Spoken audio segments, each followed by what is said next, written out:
Welcome to Monk's Temple. Tonight, we begin a journey. Not to a distant land, but to the quiet center of your own being. For the next few hours, let go of everything you think you know. Let go of your expertise, your opinions, your theories about how life should be. Come with the curiosity of a child hearing a story for the very first time.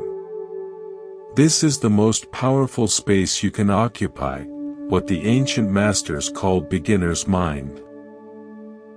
It is the fertile, empty ground where true wisdom can take root. Our journey starts not in a temple, but in the vast silence of the Sinai desert. An archaeologist, a man named David, had spent his career studying ancient texts. He was obsessed with finding the physical proof of spiritual histories. He traveled deep into the desert to meet a reclusive Bedouin elder, rumored to be the keeper of an oral tradition untouched by time. David arrived with his recording equipment, his lists of questions, his academic credentials. The elder, named Jabari, welcomed him into his tent with a silent nod.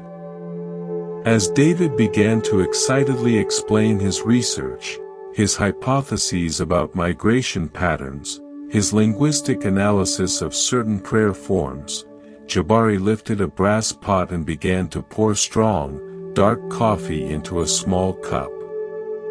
He poured slowly, deliberately. The cup filled to the very brim. But Jabari did not stop. The hot, fragrant coffee spilled over the edges, streaming across the low wooden table and onto the woven rug. "Sir, please," David exclaimed, startled from his monologue. "The cup is full. It can't hold any more." Jabari set the pot down. His eyes, dark and deep as a desert well, held David's. "Yes," he said, his voice a dry whisper. "And so is your mind. Full of questions. Full of answers. How can I show you the desert's heart, if you do not first make space to receive it?" All of David's prepared inquiries evaporated in the dry desert air. In that moment, surrounded by endless sand and infinite sky, he understood the first and most profound lesson: all true learning, all genuine discovery, requires emptiness. Not the emptiness of ignorance, but the spacious, welcoming emptiness of an open mind. This is the prerequisite. Before we can learn what we do not know, we must admit that we do not know. We must empty our cup. This empty cup is not a state of blankness or passivity. It is vibrant, alert, and supremely receptive. It is the mind that can respond to life as it is, not as we think it should be. It allows us to meet people not as categories or problems, but as human beings in the moment. Consider a story from the Dust Bowl era of the American Midwest. A man named Samuel traveled the back roads. He wasn't a preacher who thumped a Bible. He was a quiet presence who helped mend fences or fix roofs in exchange for a meal. He carried no doctrine, only a profound calm. He came to a farm where hope had blown away with the topsoil. The farmer, consumed by shame and failure, had retreated into a bottle, gambling away the last of his family's coins in desperate card games in the barn. Samuel was given shelter in the hayloft. That night, the farmer stumbled into the kitchen, a storm of anger and despair. "Is there nothing in this house?" he roared. Samuel stepped from the shadows. "I saved some stew and cornbread," he said, his voice level. "Your wife showed me kindness. It's only right to share." He had worked that afternoon chopping wood for the meal. The drunk man, disarmed by the simple, undemanding offer, ate in heavy silence and then collapsed into a stupor at the table. Samuel didn't lecture. He didn't try to fix him. He simply moved to the corner of the room, sat in a straight-backed chair, and remained there, a peaceful witness, through the entire long night. At first light, the farmer woke to the ache of his life and the unfamiliar sight of a serene stranger watching the dawn through the window. Shame washed over him. Who are you?" he mumbled. "Just a man walking the road," Samuel said. Something in Samuel's gaze, devoid of pity, blame, or expectation, pierced the man's hardened heart. He began to weep, great, shuddering sobs that seemed to come from the parched earth itself. When Samuel picked up his pack to leave that afternoon, the farmer walked with him to the gate, then to the old oak at the property line, then a half-mile down the dusty road, carrying Samuel's water canteen. "I'll go with you," the farmer finally said, the words a plea. Samuel stopped and faced him. He placed the canteen back in the man's hands. "Your road is here," Samuel said gently. "Your family is here. The well of your strength isn't dry. You've just forgotten how to reach for it. Start reaching." Samuel's help wasn't about solving. It was about seeing. He saw the suffering man beneath the wreckage, and by offering non-judgmental presence, he created a space where that man could finally see himself. True compassion doesn't pull people from their holes, it shines a steady light so they can find their own footing. This quality of seeing clearly, without the distortion of our own opinions, is the foundation. It allows us to respond to accusation without defensiveness, to blame without crumbling. Let us travel to a fishing village on the coast of Senegal, generations ago. A quiet, devout man named Mamadou made his living repairing fishing nets. His patience was legendary, his knots were sure and strong.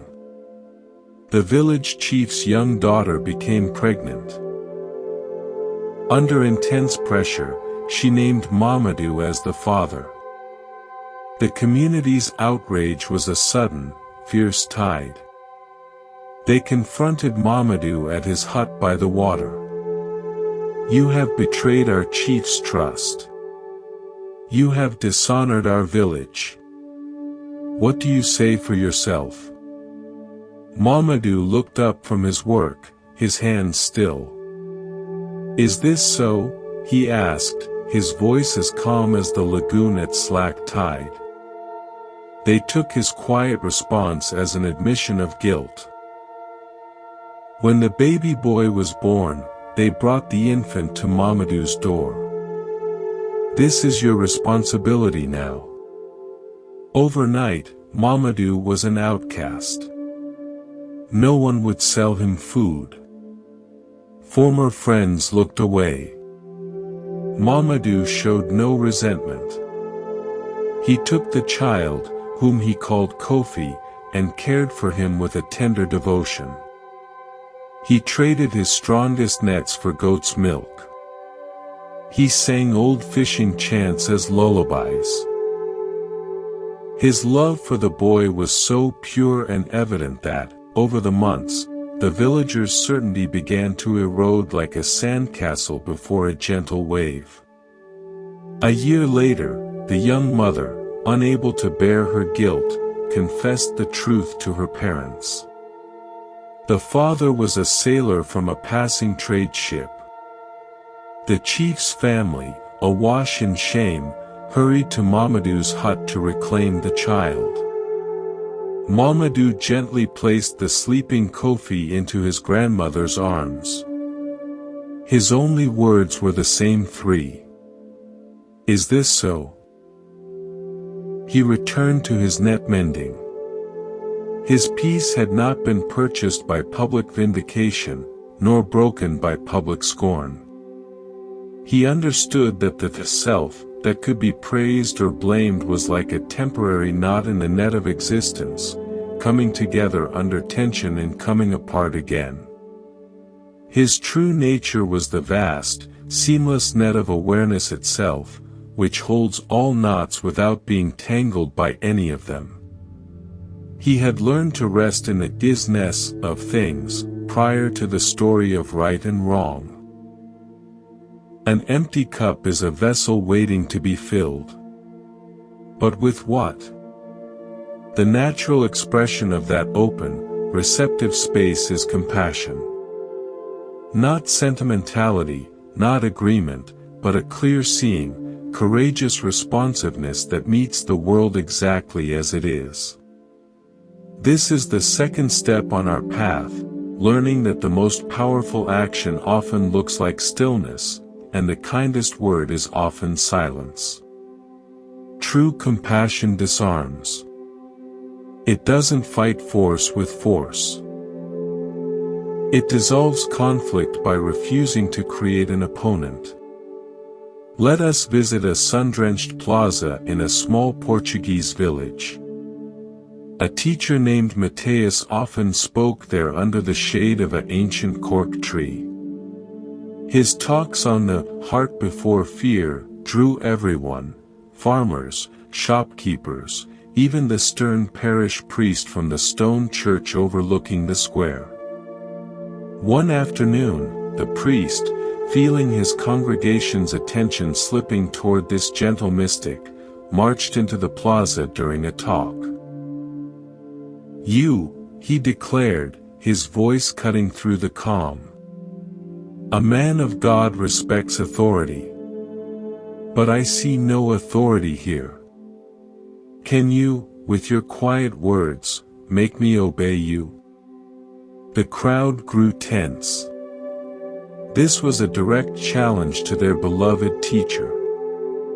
Many expected a theological debate. Mateus simply smiled, warm as the Iberian sun. "Come here, friend," he said, gesturing to the stone bench beside him. "Sit with me." The priest, his pride now committed, strode over and stood defiantly, arms crossed. For an old man's ears, Mateus said amiably, "The church bells are loud. Please, stand on my left side. Your presence will block the sound." Almost without thought, the priest took 2 steps to the left. "Actually," Mateus continued, shading his eyes, "the sun is in my face. Your shadow would be a kindness if you stood on my right." Slightly puzzled, the priest shifted to the right. Mateus looked up at him, his eyes crinkling with kindness. "You see, you are following my requests perfectly. You have a cooperative spirit. Now, please, sit and rest your feet. The stones are hard." The priest, his aggressive stance completely disassembled by these simple, benign requests, found himself sitting. His anger had nowhere to land, it met no resistance. Mateus had not fought his energy.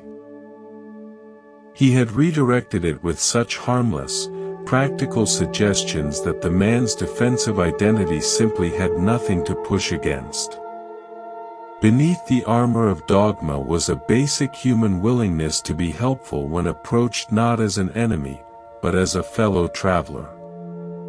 This is skillful means, responding to aggression not with matching intensity, but with a curiosity that reveals our shared humanity. Sometimes, however, compassion must be fierce. It must cut through illusion with the sharp blade of truth to prevent greater suffering. This is not cruelty, but radical clarity. In a community of scholars and copyists in a medieval French abbey, there was a woman named Eloise. She was renowned for her intellect and the luminous quality of her illuminations. Her presence commanded a respectful silence. A visiting monk, struggling with a forbidden infatuation, slipped a passionate letter into her scriptorium, begging for a secret rendezvous.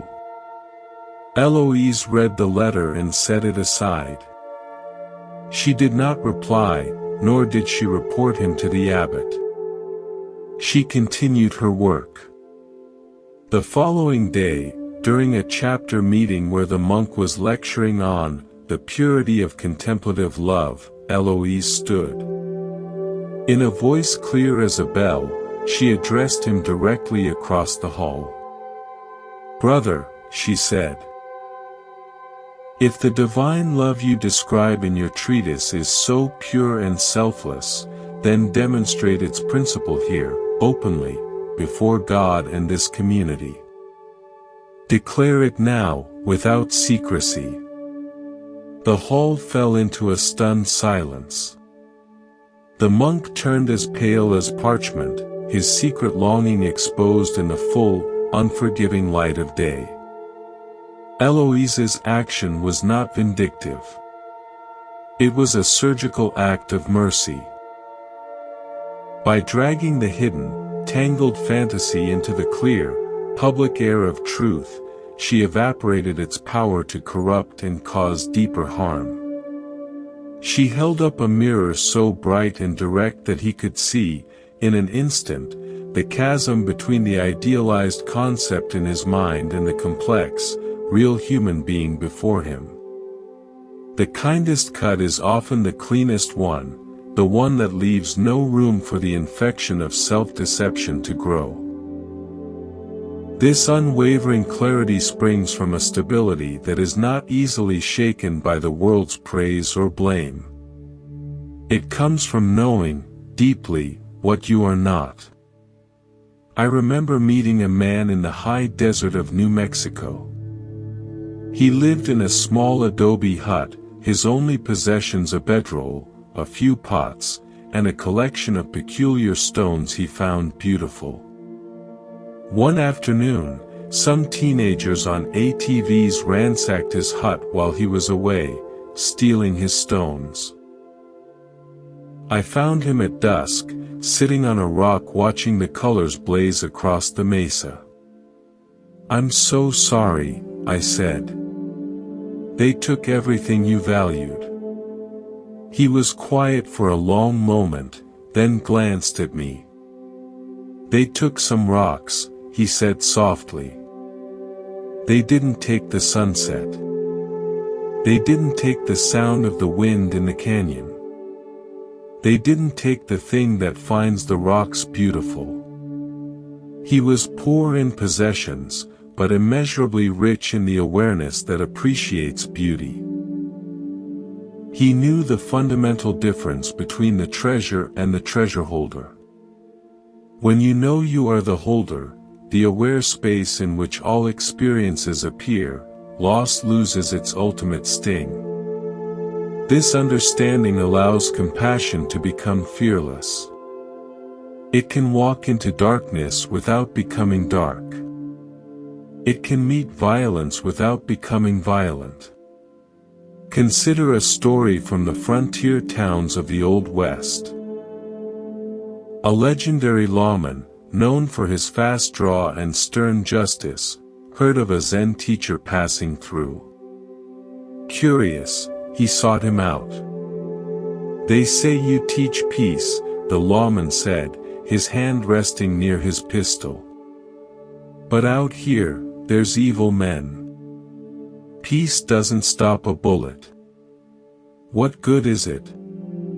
The teacher, an elderly Chinese man working in a vegetable garden, didn't look up. Can your bullet stop the wind? He asked. Don't talk in riddles, the lawman snapped. The teacher stood, brushing soil from his hands.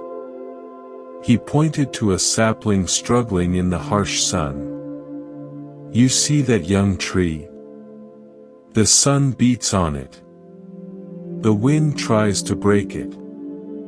I could build a hard, rigid box around it to protect it. But then it would never grow strong, and it would die in the shade. He then pointed to a mature, twisting juniper that had grown on the rocky cliff face. That tree met the wind. It bent. It adapted. It learned the wind's ways. Now, the wind moves through it, and it is unbreakable because it is no longer at war with the wind. Your peace is like the box, rigid, fearful, a form of war. True peace is like the juniper. It doesn't stop the bullet, it changes the man who might fire it. The lawman left, not with a new philosophy, but with a question that would soften his heart over time. Am I building boxes, or am I learning to be the tree? True compassion is strength that has made peace with vulnerability. It protects not by destroying the threat, but by being so inwardly resilient that the threat ceases to find a target. Compassion, in its fullest expression, is also playfulness. It doesn't take the drama of the ego so seriously. There is a lovely tale from the canals of Amsterdam. A famous, rather pompous artist visited the humble studio of a master porcelain painter renowned for her serene depictions of simple birds and flowers. The famous artist critiqued everything. Her brushstrokes were too simple, her colors too quiet, her subjects too humble. Where is the grandeur? The statement, he demanded. The master painter listened politely. Then she said, please, do me a great honor. I am trying to paint the essence of a sparrow. But my hand is old. Would you, with your skillful hand, paint for me the perfect sparrow? Just one. As a model for me. Flattered, the artist puffed out his chest. Of course. One demonstrates.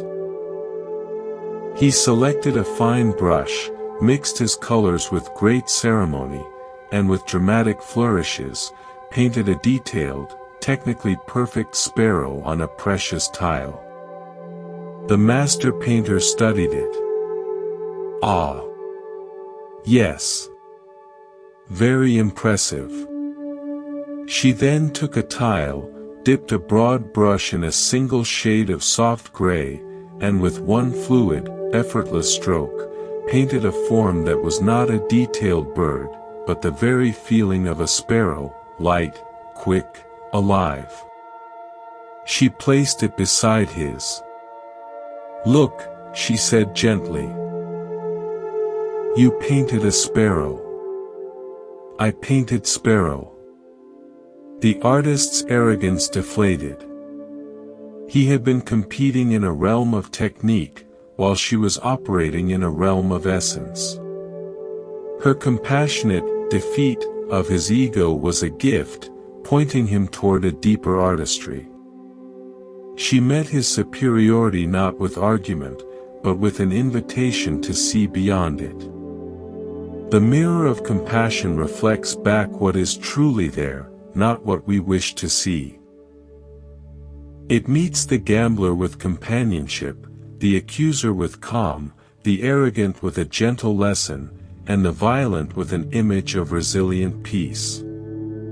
It does all this because it springs from that initial emptiness, the empty cup that does not hold preconceived notions of how people should be, and therefore can meet them exactly as they are. From this place of clear-seeing compassion, we are ready for the next stage of the journey, turning inward to confront the very source of our turmoil. The thinking mind itself, and the primal fear of losing what we think we are. Compassion allows us to meet the world skillfully. But what meets the world? What is this I that feels threatened, that seeks peace, that reacts with fear or love? To discover unshakable calm, we must turn the mirror of awareness inward, to confront the master storyteller, the thinking mind itself. This is the third turn on our path, investigating the one who suffers. The mind is a brilliant tool, but a terrible master. It confuses its descriptions of reality for reality itself. It creates a phantom self, a collection of memories, opinions, and fears, and then spends a lifetime defending this fiction.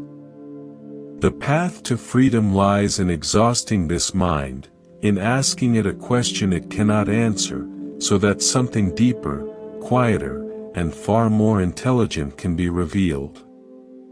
This is the purpose of the koan, the spiritual riddle. It is not a puzzle to be solved with logic, but a furnace to burn up logic.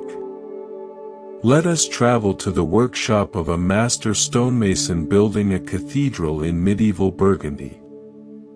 The master, Guillaume, taught his apprentices to see the angel within the block of limestone. The most advanced students would receive private, seeing lessons. A young apprentice, Philippe, who swept the chips of stone, longed for this teaching. "Master," he begged, "let me join the others. I want to learn to see." "You are too young," Guillaume said. "Your eyes only see shape and shadow. Wait." But Philippe persisted. Finally, Guillaume relented. "Come to the carving shed tonight." That evening, Philippe stood trembling before the master in the lamplit shed. Guillaume gestured to a rough, untouched block of stone. "You have seen the saints and gargoyles we carve," he said. "You know their finished form. Now, show me the saint inside this raw stone." Philippe's mind raced. The saint inside? He returned to his palette, thinking of famous statues, their poses, their expressions. The next evening, he stood before the block and struck a pious pose, trying to embody a saint. "No," Guillaume said, not unkindly. "That is an imitation of a saint. That is your body. Where is the saint in the stone?" Philippe tried for months. He listened to the block.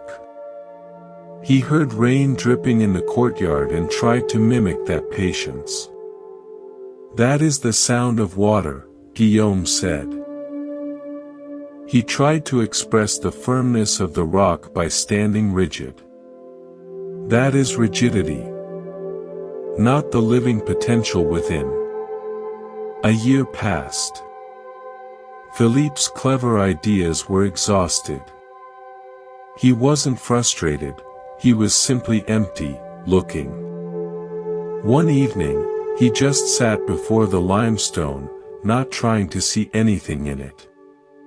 He stopped being the seeker and became pure attention.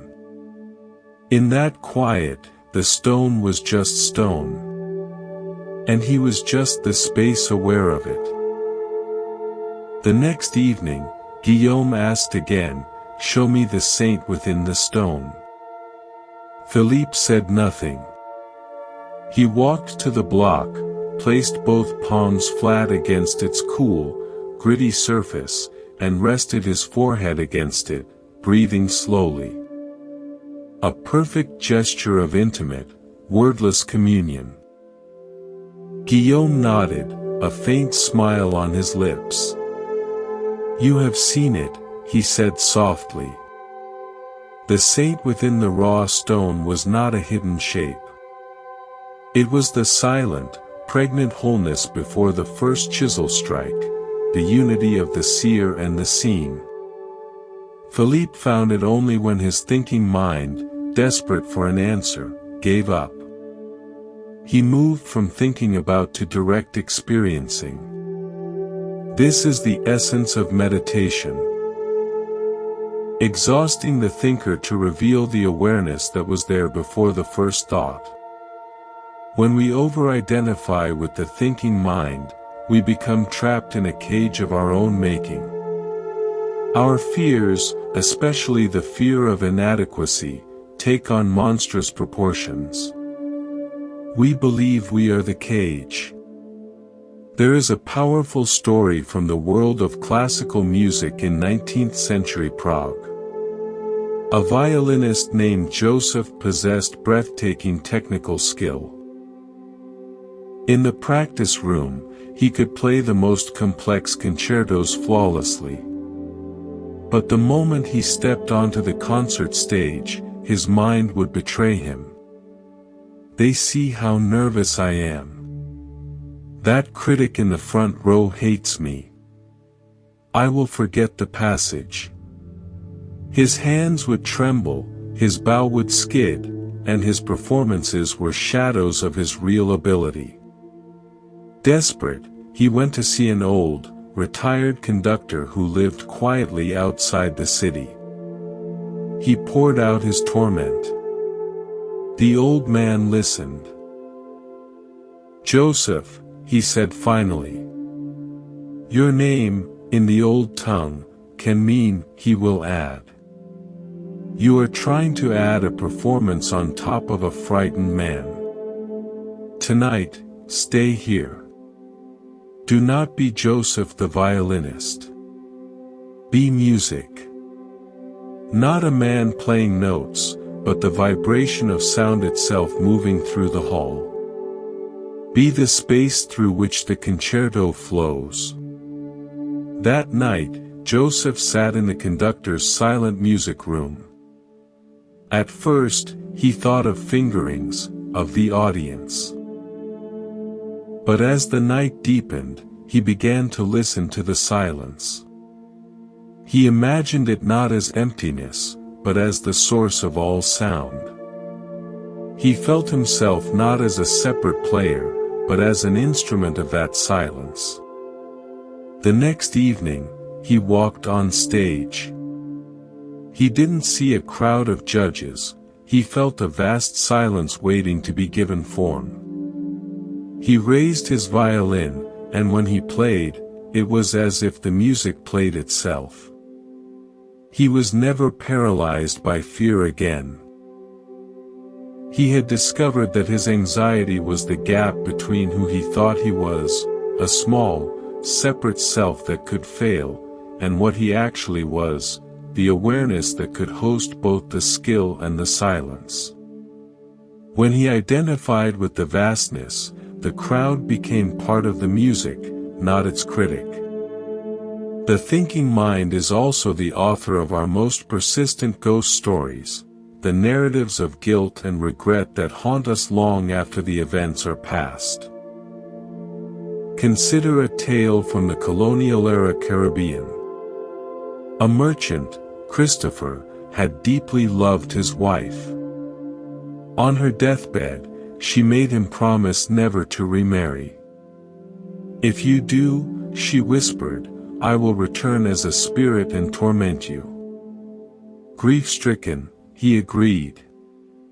For years, he honored his promise. But loneliness is a powerful tide. He met a kind widow and, despite his guilt, fell in love. The night they became engaged, the ghost of his first wife appeared, furious, accusing him of betrayal. Night after night, she returned. She knew intimate details of his new relationship, gifts he had given, conversations they'd had. The haunting was so vivid and tormenting that Christopher began to doubt his sanity. A friend suggested he visit an old Vodou priestess known for her wisdom. He told her everything. She listened, then said, "Your wife has become a most knowledgeable spirit. She knows all. You should admire her." Christopher was confused. Admire her? She is destroying me. Since she knows everything, the priestess continued, test her. Ask her one question to which you yourself do not know the answer. If she answers correctly, you will know she is real and you must keep your vow. That night, when the ghost appeared, Christopher, following the priestess's instruction, praised her omniscience. You know my heart, my actions, my secrets. Since you know all, answer this one thing for me. He reached into his pocket and pulled out a handful of coarse sea salt he had grabbed from the kitchen. Tell me, how many grains of salt do I hold in my hand? The ghost stared. She opened her mouth but no sound came out. She looked confused, then furious, then faded away. She never returned. The ghost knew only what Christopher's own mind knew, his memories, his guilt, his actions. She could not know what his mind did not, the exact count of an unknown handful. The haunting was a production of his own conflicted psyche, given form by his guilt. When asked to perceive something beyond the contents of his own consciousness, the illusion collapsed. Our most haunting regrets are often just thoughts we haven't yet seen through. To be free, we must see the thinker, not just the thoughts. We must recognize the awareness that is present whether the mind is frantic or still, full of fear or full of peace. A personal recollection. In my 20s, I was plagued by insomnia. My mind would race from past mistakes to future worries the moment my head hit the pillow.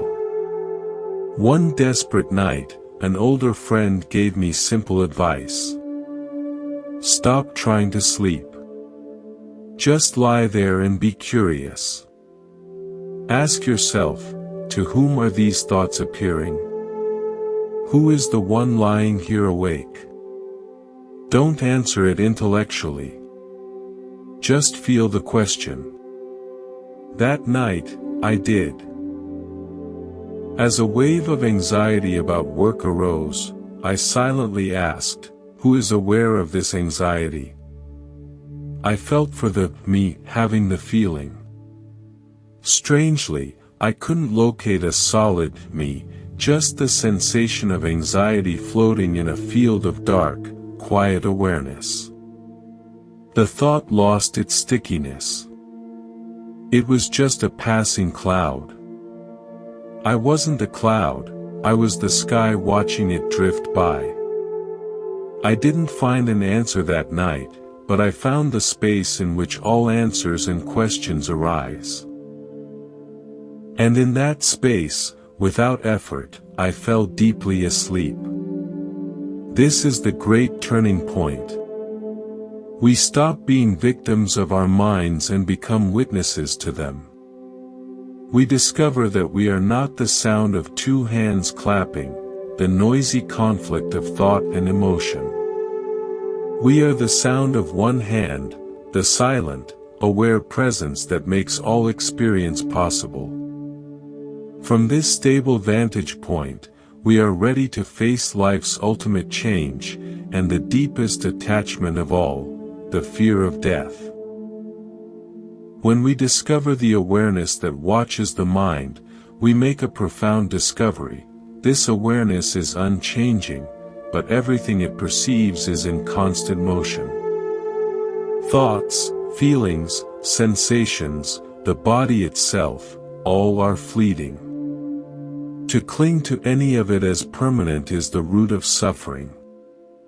The fourth turn on our path is to embrace, not resist, this fundamental truth of existence, impermanence.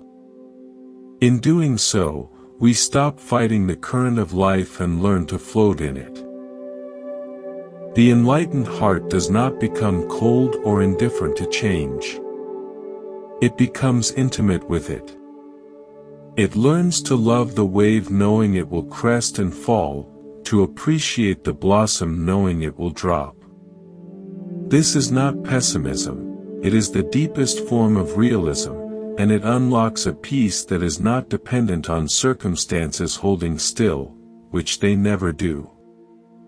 Our most visceral fear of impermanence is the fear of death.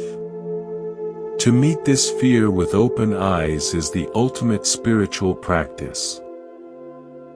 There is an account of a Sufi master in the mountains of Persia. As he grew very old, his students clung to him, dreading the day of his passing. One winter evening, he told them a story of his own teacher. That great one knew his time. He said, "When the snow covers the path to the spring, I will go." A blizzard came that night. In the morning, the path was buried, and he was gone, sitting in his cell as if in deep meditation. The students were silent. One asked, "Master, is it truly possible to know such a thing?" For one who has dissolved the line between himself and the seasons, yes, the master replied. Would you like me to show you? He told them he would leave when the almond tree outside his window bloomed. Weeks passed. The master was as vital as ever. Then, on a morning when the first pink buds appeared, he gathered them. Today the tree flowers, and so my time here is complete, he said. It is customary to leave a final verse. I am not a poet. Will you write my words? A student, with trembling hand, took paper and ink. The master closed his eyes. I was a drop, drawn from the ocean, and now return to the ocean. What was the drop? The student wrote. Master, he said, a final verse is usually 4 lines. This is only 3. With a voice like a thunderclap that seemed to shake the very blossoms from the tree, the master cried out, what was the drop? And in that mighty, living inquiry, not of fear, but of wonder, he left his body. His death was not an end, but a completion. He didn't face death, he demonstrated that from the perspective of oceanic awareness, the coming together and dissolution of the drop is a natural, beautiful process. He identified not with the temporary droplet, but with the eternal sea. His final shout was the ocean itself, joyfully recognizing its own nature. To live with this understanding is to live with profound immediacy and poise. Every action becomes deliberate, every moment sacred, because we know it will never come again. The great teacher Soyen Shaku lived by a personal code that embodied this dance with impermanence. Upon awakening, leave your bed behind instantly, as if you had entered your last sleep. Upon retiring, sleep as if you would cast away a pair of old shoes. Eat with moderation and never to the point of satisfaction. Receive a guest with the same attitude you have when alone. When alone, maintain the same attitude you have in receiving guests. Watch what you say, and whatever you say, practice it. When an opportunity comes, do not let it pass by, yet always think twice before acting. Do not regret the past. Look to the future. Have the fearless attitude of a hero and the loving heart of a child. Notice the balance, fierce engagement, do not let it pass by, and non-attachment, cast away old shoes.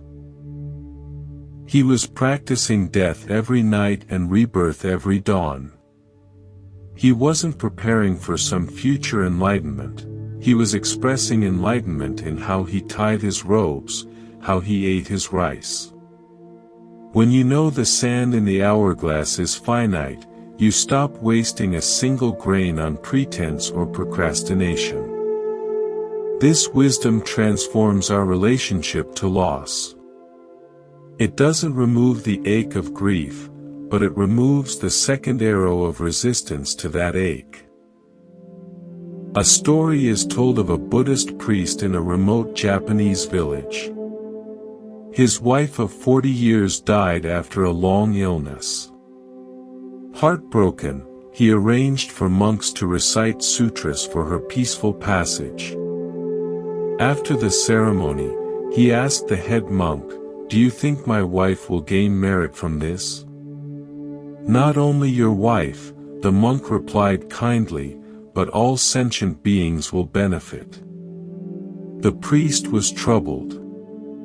"If all beings benefit, then my wife may receive very little. Others will take her share. Please, recite them again, for her alone." The monk explained the bodhisattva ideal, that we wish merit for all creatures. "That is a fine teaching," the priest agreed. "But please make one exception. Exclude my neighbor. He has been cruel to me." We smile at this, but it reveals a deep truth. In our raw grief, our love can be possessive, even our spiritual love. We want our loved one to be safe, blessed, special. This is natural human attachment. Yet, the story also shows the beginning of wisdom dawning. The priest's very request exposes the tension between our small, self-centered heart and the vast, inclusive heart of true compassion. Grief teaches us that what we loved was never truly ours to keep. True healing begins when our love for that one person slowly expands into a wish for peace that includes even the difficult neighbor, because we see that all beings are equally subject to this law of loss, and all equally deserve peace. When we resist impermanence, we create unnecessary suffering. When we align with it, we discover a surprising freedom. A classic tale tells of a nun named Ishan. Sensing her death approaching, she instructed her monks to pile wood in the temple courtyard. She seated herself calmly in the center in full meditation posture. "Light the fire," she said. The monks were horrified. "Reverend Mother, what are you doing?" "Light the fire," she repeated peacefully. Trembling, they did. As the flames rose around her, one monk cried out, "Is it hot in there?" Her final words were, "Such a question concerns only a fool like yourself." Her response was not an insult, but the ultimate teaching on identification.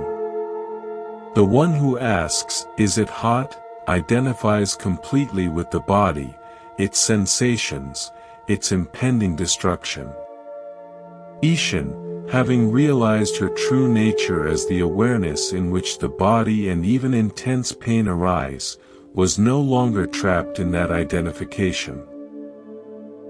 The fire could consume the form, but it could not touch the formless awareness that witnessed the combustion. Her equanimity in the face of self-immolation was the most powerful sermon she could give on the freedom that comes from knowing what you are not. This is not a call to asceticism or recklessness. It is an invitation to live fully while holding everything lightly.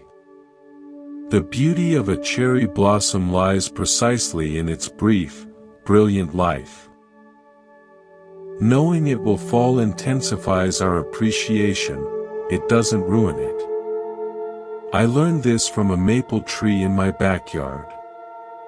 For years, I'd fret over its autumn display, wishing it would last longer. Then one fall, I simply sat and watched a single red leaf detach. It didn't fall straight down, it danced, a slow, spiraling, joyful waltz all the way to the earth. It wasn't a tragedy, it was a performance. In that moment, I saw, the tree wasn't losing its leaves. It was releasing them in a magnificent celebration of letting go. My resistance to the process had blinded me to its beauty. When I accepted the impermanence, I could finally see the dance. To embody impermanence is to become fluid, adaptable, and deeply resilient. It is to be like water, which does not cry when it evaporates, it simply becomes cloud, then rain, then river once more. From this place of fluid acceptance, we are no longer rigidly attached to outcomes, identities, or possessions. We are ready for the next stage, to examine the very nature of freedom itself, and the subtle ways we can become attached to our own spirituality. With an understanding of impermanence, we see that all forms are fluid, including the forms of our spiritual practice. This is the fifth and perhaps most subtle turn on the path. The recognition that we can become attached to the idea of enlightenment, the rules of the path, and the identity of being a seeker. True freedom lies not in perfecting the form, but in understanding the formless principle that the form points to. It is the freedom to use the raft to cross the river, and the wisdom to leave it on the bank once you've reached the other side. We begin with a classic story, set here in the context of two healers in the American West. Brother Ephraim was a traveling circuit preacher who followed a strict, self-imposed rule of asceticism: no meat, no alcohol, prayers at precise hours, simple dress. He believed this discipline was the only path to purity. His friend, called simply Doc, was a frontier doctor who followed the spirit of compassion. He ate what was offered by grateful families, took a whiskey for his nerves after a difficult surgery, and saw God in the practical relief of suffering. Riding together one day, they stopped at a homestead. The family offered Doc a cup of hard cider in thanks for treating their child. Doc accepted gladly. Ephraim was aghast. "Brother," Ephraim said sternly, "you break our vows. Intoxicants cloud the spirit." Doc took a sip and smiled. "A man who never shares a drink with his fellow man isn't fully human." "Are you telling me you're not human?" Ephraim drew himself up, offended. "Do you mean to call me inhuman for following the path of righteousness?" "Well then," Doc replied, his eyes twinkling, "if you're not human, what are you?" "I am a servant of the divine," Ephraim declared proudly. "Exactly." Doc laughed with genuine delight. "You understand perfectly." Ephraim was attached to the costume of holiness. He had confused the uniform for the service. Doc, seemingly lax, had grasped the essential point: the divine presence isn't earned through rules. It is recognized as our fundamental nature. The rules exist to polish the mirror, but if you start worshipping the polish, you forget to look at the reflection. True freedom understands the purpose of discipline while not being enslaved by its letter. This attachment to form can manifest as a rigid adherence to spiritual hierarchy and the symbols of transmission, mistaking the symbol for the truth it represents. Let us visit a Shaolin temple in ancient China. The aging master Wuming called his most accomplished student, Ji, into his chamber. "I am old," he said. "You have grasped the essence of my teaching. Here is the lineage scroll, passed from master to master for 10 generations. I have added my seal. It is the proof of your succession. Guard it well." This scroll was the ultimate symbol of authenticity. To possess it was to be the legitimate heir. Ji looked at the precious scroll, then back at his teacher. "If the teaching is truly here," he said, touching his own heart, "what need is there for paper? I received it directly from you. That is enough." Wuming insisted, explaining the weight of tradition. "I understand its significance," Ji said. "You may keep it to honor the past." As they spoke, they were warming their hands over a brazier. The moment the scroll was placed in Ji's hands, he turned and tossed it into the flames. Wuming, who had maintained perfect composure for decades, jumped up with a shout. "What have you done?" Ji shouted back with equal intensity, "What are you saying?" In that moment of mutual, thundering presence, master and student stood in the truth that transcends all scrolls, all lineages, all symbols. Ji's radical act proved he had received the living transmission, which could not be burned. He valued the awakened heart over the certificate of awakening. He knew that the finger pointing at the moon is not the moon, and that clinging to the finger ensures you will never see the sky. Sometimes, spiritual attachment is not to rules or symbols, but to a role, the role of the holy person, the serene teacher, the detached ascetic. This creates a subtle hypocrisy, a performance of wisdom that lacks genuine heart. A powerful story tells of a monk who lived in a remote cave in the Himalayas. For 20 years, a devout old woman from a nearby village climbed the difficult path to bring him food, believing she was accruing great merit by supporting his pure meditation. After 2 decades, she began to wonder, had her sacrifice borne any fruit? Had this man attained genuine wisdom, or had she merely been feeding his spiritual pride? To test him, she enlisted a young, vibrant girl from the village. "Go to his cave," she instructed. "Embrace him suddenly. Ask him, 'What now, great sage? What will you do? Then return and tell me everything.'" The girl did as asked. She found the monk in deep meditation, entered his cave, and suddenly wrapped her arms around him. "What now, master?" she whispered. "What will you do?" The monk, without opening his eyes, pushed her away coldly.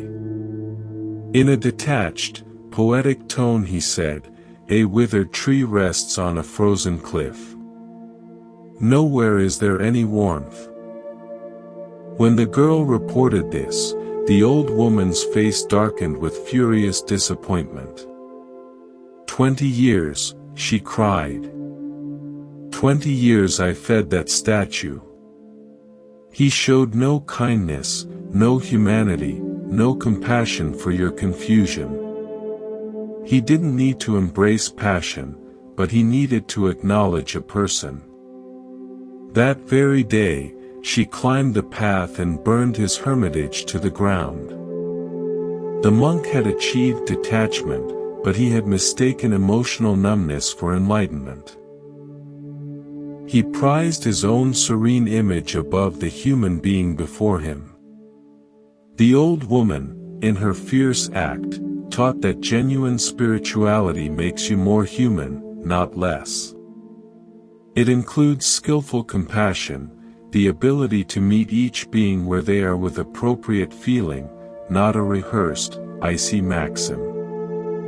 Wisdom without heart is not wisdom at all, it is just another form of bondage to self-image.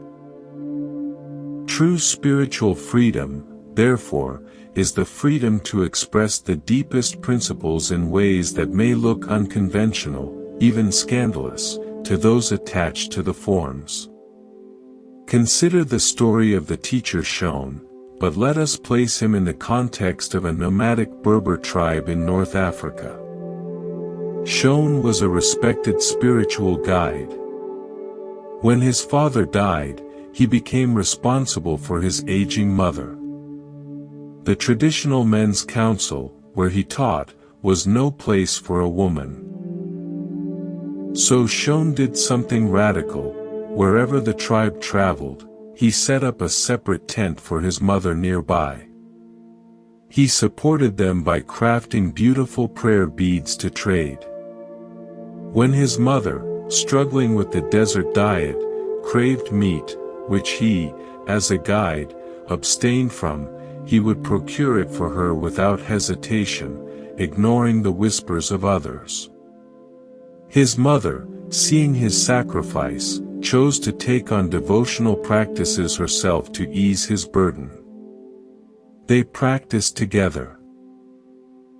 On moonlit nights, they would play duets on reed flutes, the music drifting across the silent dunes. Once, a woman from a nearby traveling merchant family heard the music and invited Shone to play for her elders. He went, showing respect. Later, others gossiped, noting the merchant family was of a different and sometimes distrusted ethnic group. They condemned Shone. While he was away at a distant oasis for a teaching, his mother died. He returned as her funeral began. He walked to her shrouded body, tapped it gently with his staff, and said, "Mother, your son has returned." Then, in his mother's voice, he answered himself, "I see you, my son. I am at peace." "I am at peace too," he replied as himself. Then he turned to the mourners. "The ceremony is complete. You may commit her to the sands." Years later, dying, he said, "For 56 seasons, I walked with the wind as I could. Now the wind stops. The sand settles. And the sky is clear, holding only stars." Shone's life demonstrates that the highest principle is compassionate love. His apparent breaking of ascetic rules was, in fact, a deeper obedience to the rule of the heart. His freedom was not from responsibility, but within it. He was free to love boundlessly, even when it contradicted convention. The paradox, then, is this: the path requires discipline to calm and focus the mind, the raft. But enlightenment is the realization that there is no path to your already present nature, and no self to walk it. You use the rules until you understand why they exist, and then you are free to respond from wisdom, which may sometimes look like breaking them. You honor the lineage by receiving its living spirit, not by preserving its artifacts. From this space of ultimate freedom, free even from attachment to freedom itself, we can finally address the most fundamental question. What is the nature of the mind that has been walking this path? What is the essence of this aware, compassionate, impermanent, and free presence that we are? Having navigated the paradox of spiritual freedom, we arrive at the core inquiry. We've emptied the cup, practiced compassion, confronted the thinking mind, embraced impermanence, and even let go of the path itself. Now, what remains? What is the nature of this aware, luminous space that has been witnessing this entire journey? This sixth part is a direct pointing to the mind's true nature, not the mind that thinks, but the mind that is. It is about recognizing the seeker itself, and in that recognition, ending the search. The Buddha said, "Look within, you are the Buddha." He did not say you will become the Buddha. He said you are. This is not a goal to achieve, but a fact to recognize. It is like a wave searching for the ocean, not realizing it is made of ocean, through and through. This recognition often comes not through more seeking, but when seeking exhausts itself. There is a beautiful story of a nun named Gisho. She began her training at age 10 in Japan and for 29 years studied under the greatest masters of her era. She mastered scriptures, debated philosophy, and sat in relentless meditation. She accumulated spiritual knowledge like a mountain. Yet, the vital, living truth eluded her. Finally, she came to the fierce master Inzen. He showed her no special treatment. For 13 years, he gave her koan after koan, each one a brick wall for her intellect. "Show me your original face before your parents were born," he would demand. She would bring intellectual answers. He would reject them, sometimes shouting, sometimes striking the floor. He was systematically demolishing the fortress of her spiritual achievement. Then, one day, after a particularly deep immersion in a koan, something shattered.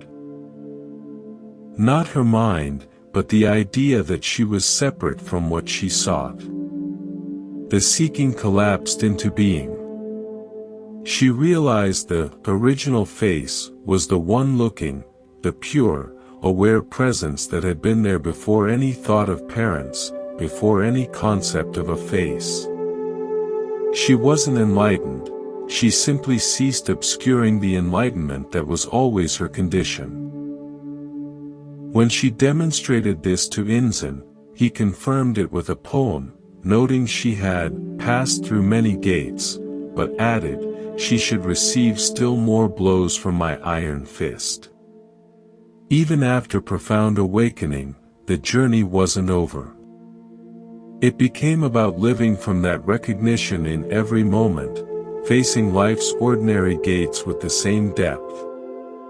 Awakening isn't a finish line, it's the starting point for authentic life. This truth is so simple it is easily overlooked.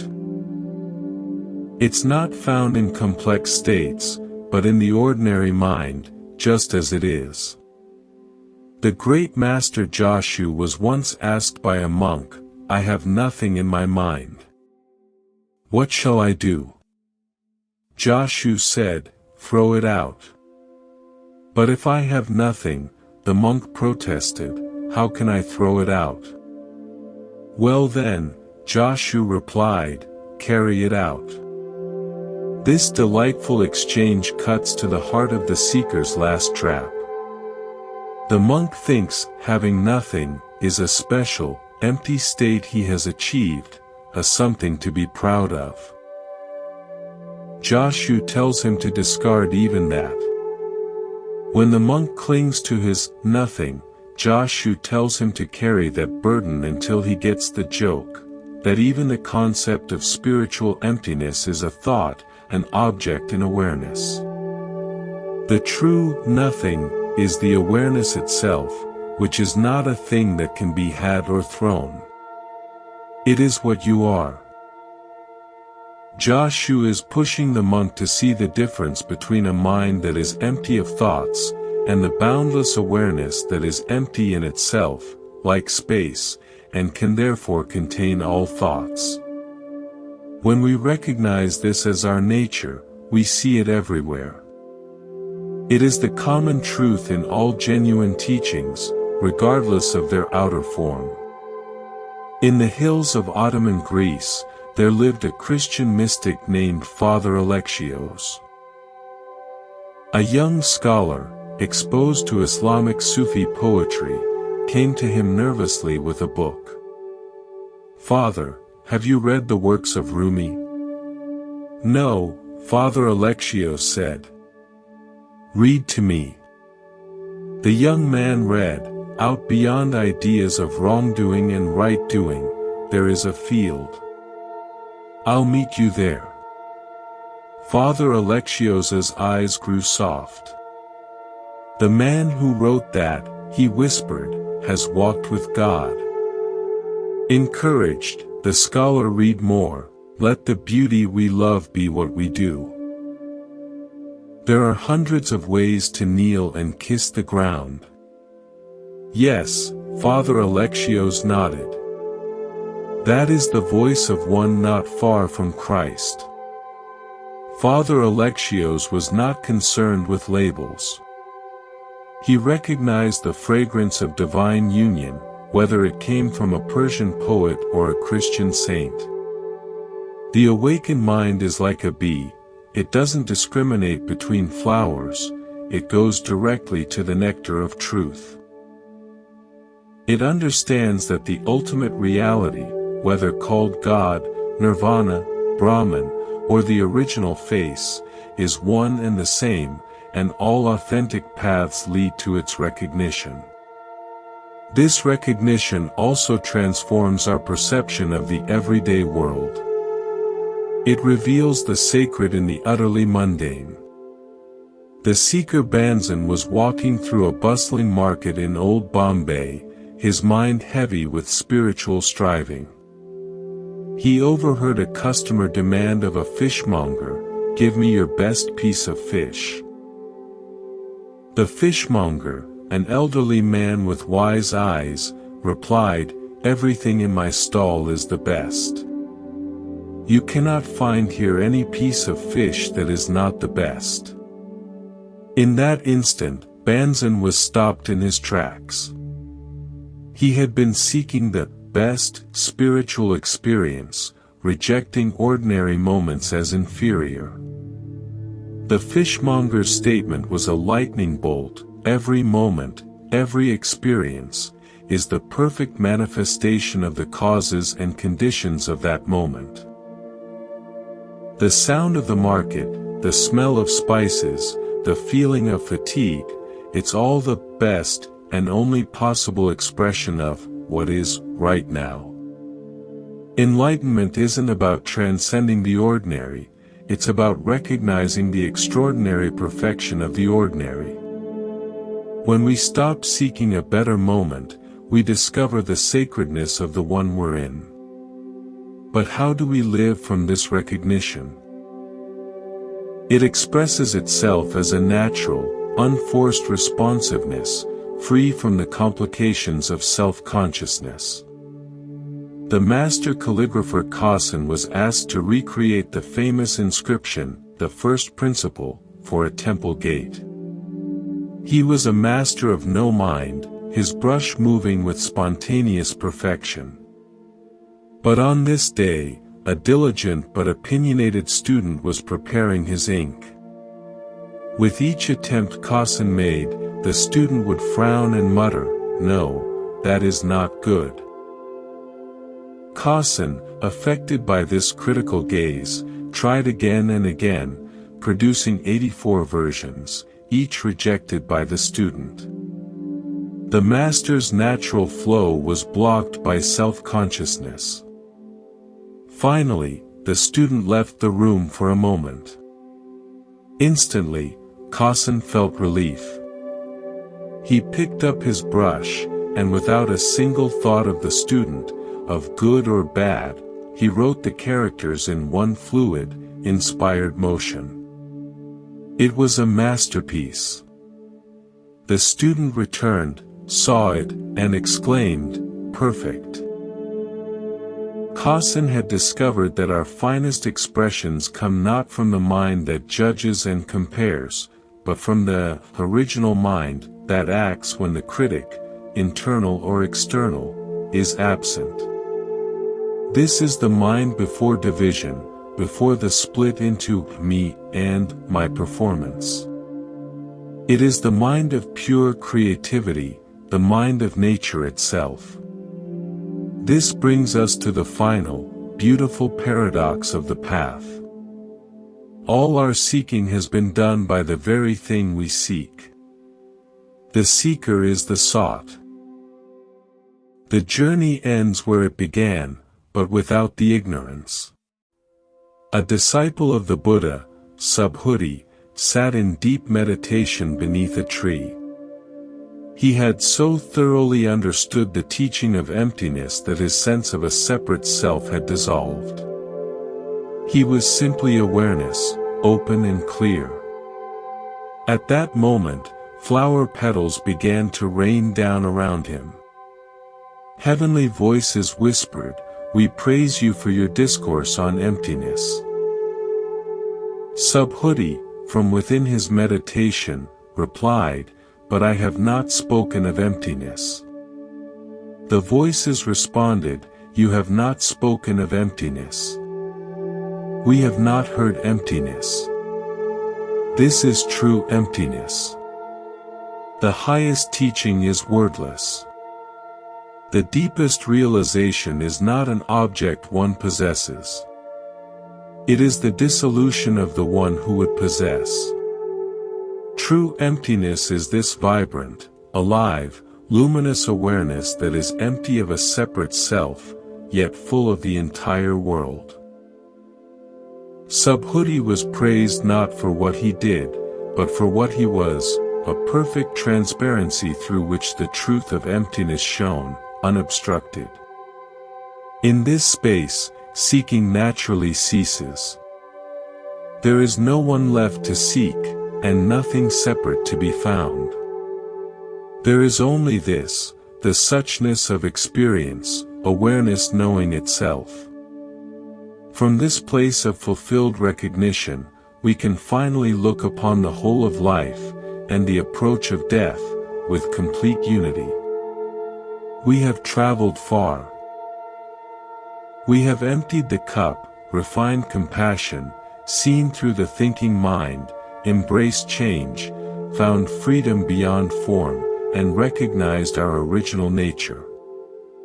Now, we arrive at the final understanding, where all apparent distinctions dissolve into a seamless whole. This is the seventh and culminating part of our journey, the realization of ultimate unity. It is the understanding that the seeker and the sought, the teacher and the taught, the story and the listener, have never been separate. It is the single note from which all music arises, and to which all music returns. In his final moments, the Buddha lay beneath the Sala trees. His disciples wept, fearing the loss of his light. He offered his last teaching, not as a complex doctrine, but as a final pointing to the perspective of boundless awareness. I consider the positions of kings and rulers as that of dust motes in sunlight, he said, his voice serene. I observe treasures of gold and gems as so many pebbles on a path. I look upon the finest silken robes as tattered rags. I see the myriad worlds as small seeds of fruit. The greatest lake appears to me as a drop of oil on my foot. He was describing the view from the summit of consciousness.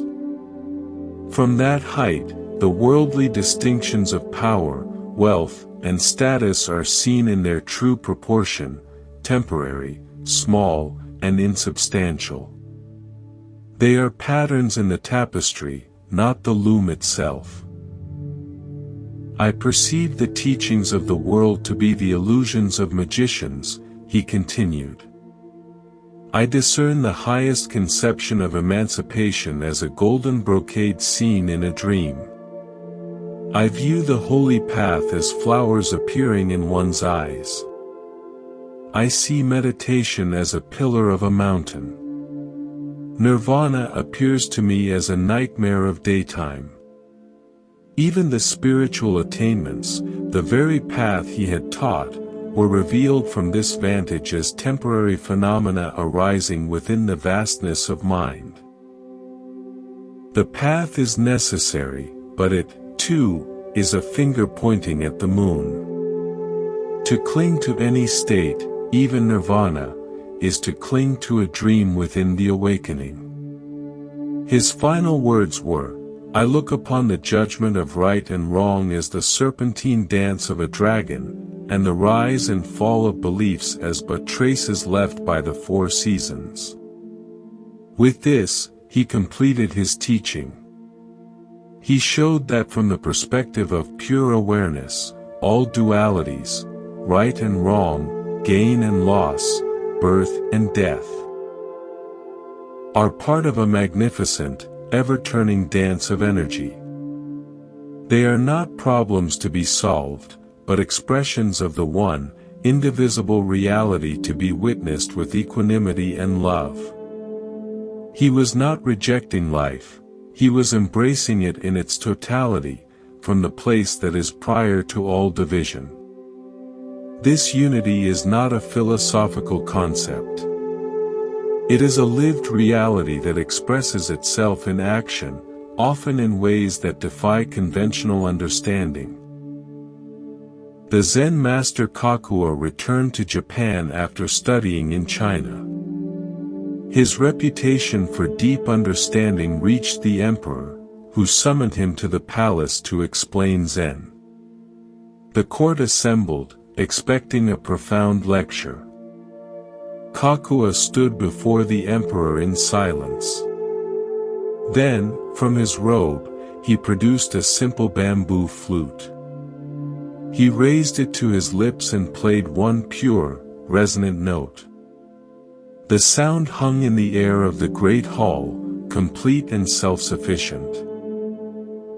Without a word, Kakuo bowed and left the palace, never to return. He had given the complete teaching. The single note emerged from silence, manifested in form, and dissolved back into silence. That is the story of the universe, and of your own mind. Thoughts, feelings, your very sense of self arise from the silent awareness, play their brief melody, and return. You are not the note. You are not the silence. You are the process itself. The hearing, the arising, the dissolving, all happening within the boundless space of what is. Kakuo's flute was the sound of one hand clapping. It was the sound of unity. When we live from this unity, our inner state and outer expression become one. There is no gap. A blind man lived near the temple of the teacher Bankei. Because he could not see faces, he had developed an acute sensitivity to voices. He could hear the subtle tones of insincerity, envy, and hidden pleasure that most people missed. He once told a friend, "In all my listening, I have noticed something. When most people congratulate another, I hear a thread of envy. When they offer condolences, I sometimes hear a hint of secret relief that the misfortune is not their own. But then he spoke of Bankei. This man's voice is different. When he expresses joy, I hear only joy. When he expresses sorrow, I hear only sorrow. There is no hidden layer. His heart and his words are the same. Bankei had realized such unity within himself that his expression was utterly transparent. There was no separate self managing an image, hiding true feelings. He was integrated. His compassion, his wisdom, his simplicity, flowed from a source so undivided that it could not help but be sincere. In a world of fragmentation, his wholeness was his teaching. This unity resolves all seeking. It reveals that the peace we longed for was the peace of the seeker's own true nature, overlooked because it was too close, too simple.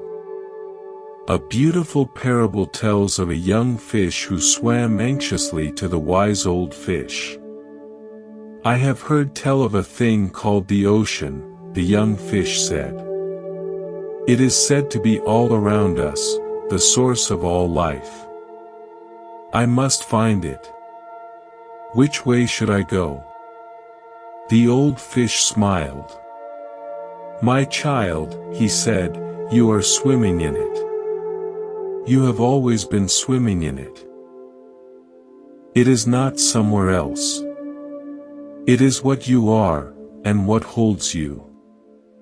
The seeker is like the young fish, seeking enlightenment as a destination, not realizing that the aware, peaceful, luminous consciousness he seeks is the very medium of his seeking.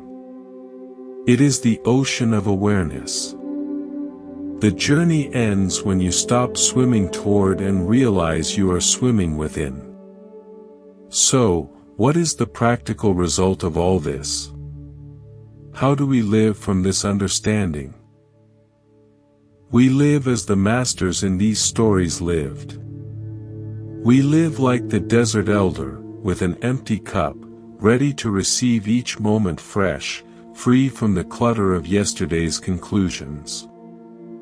We live like Samuel, the wanderer, offering compassionate presence that sees the suffering person, not the problematic behavior. We live like Mamadou the net-mender, saying, "Is that so?" to praise and blame, resting in the awareness that is unchanged by either.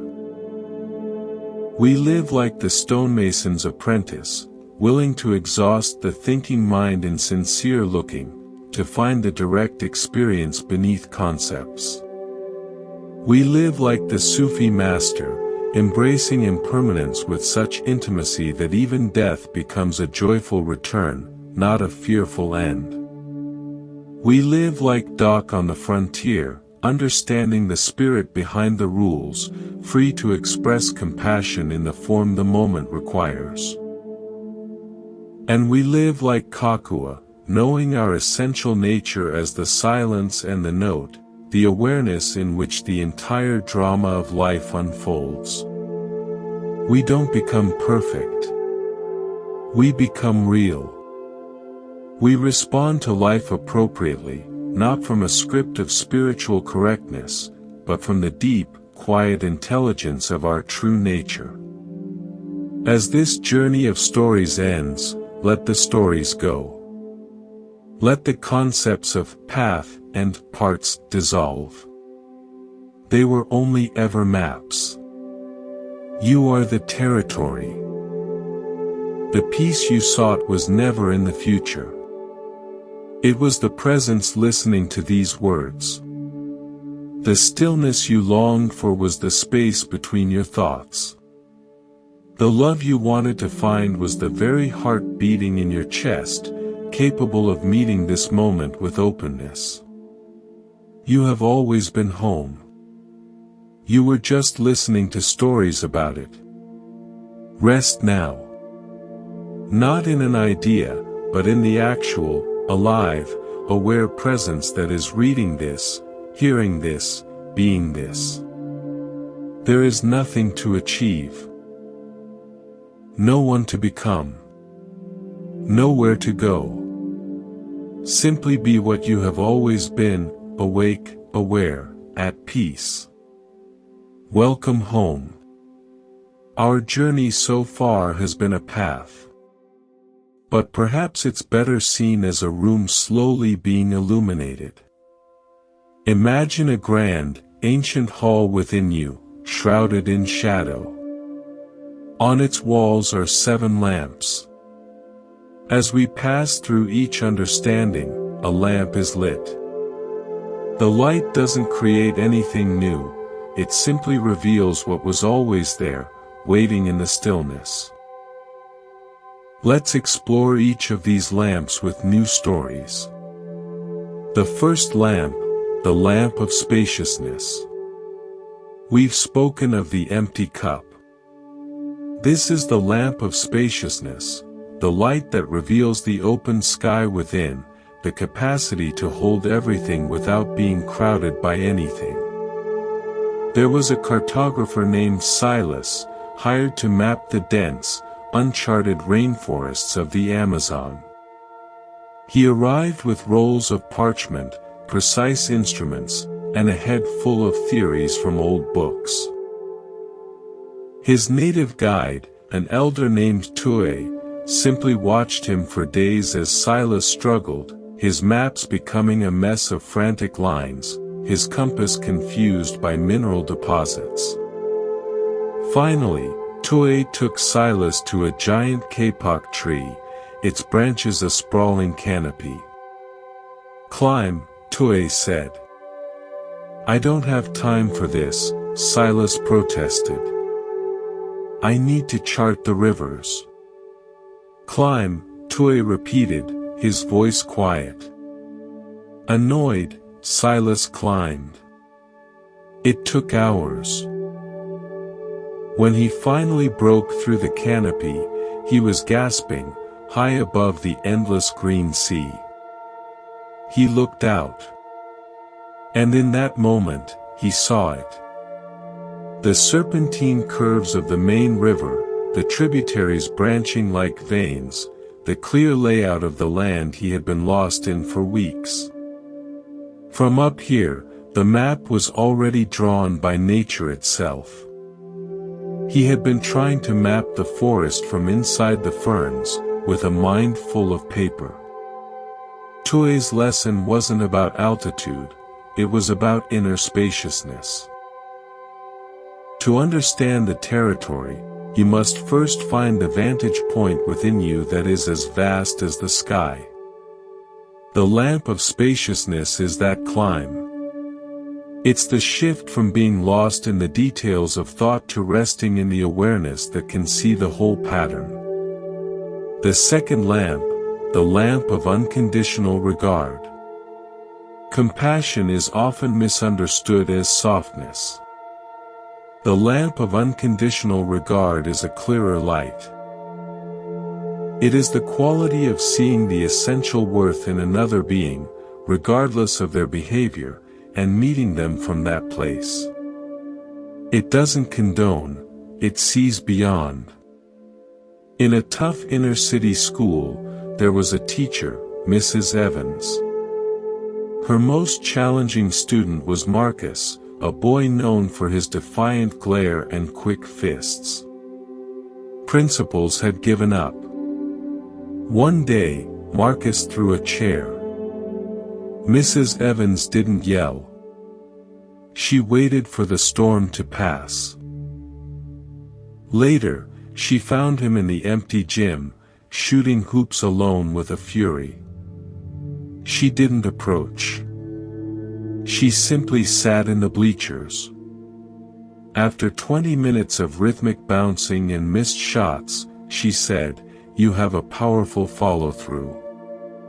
But you're angry at the ball.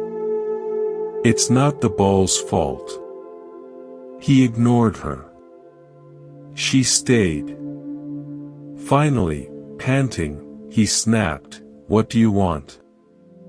To watch a kid who cares enough about something to get this angry at it, she said. That's a kind of passion. Misplaced, but real. He stared. No adult had ever seen his anger as anything but a problem. She saw it as energy, misguided, but potent. She saw him, not his file. That was the turning point.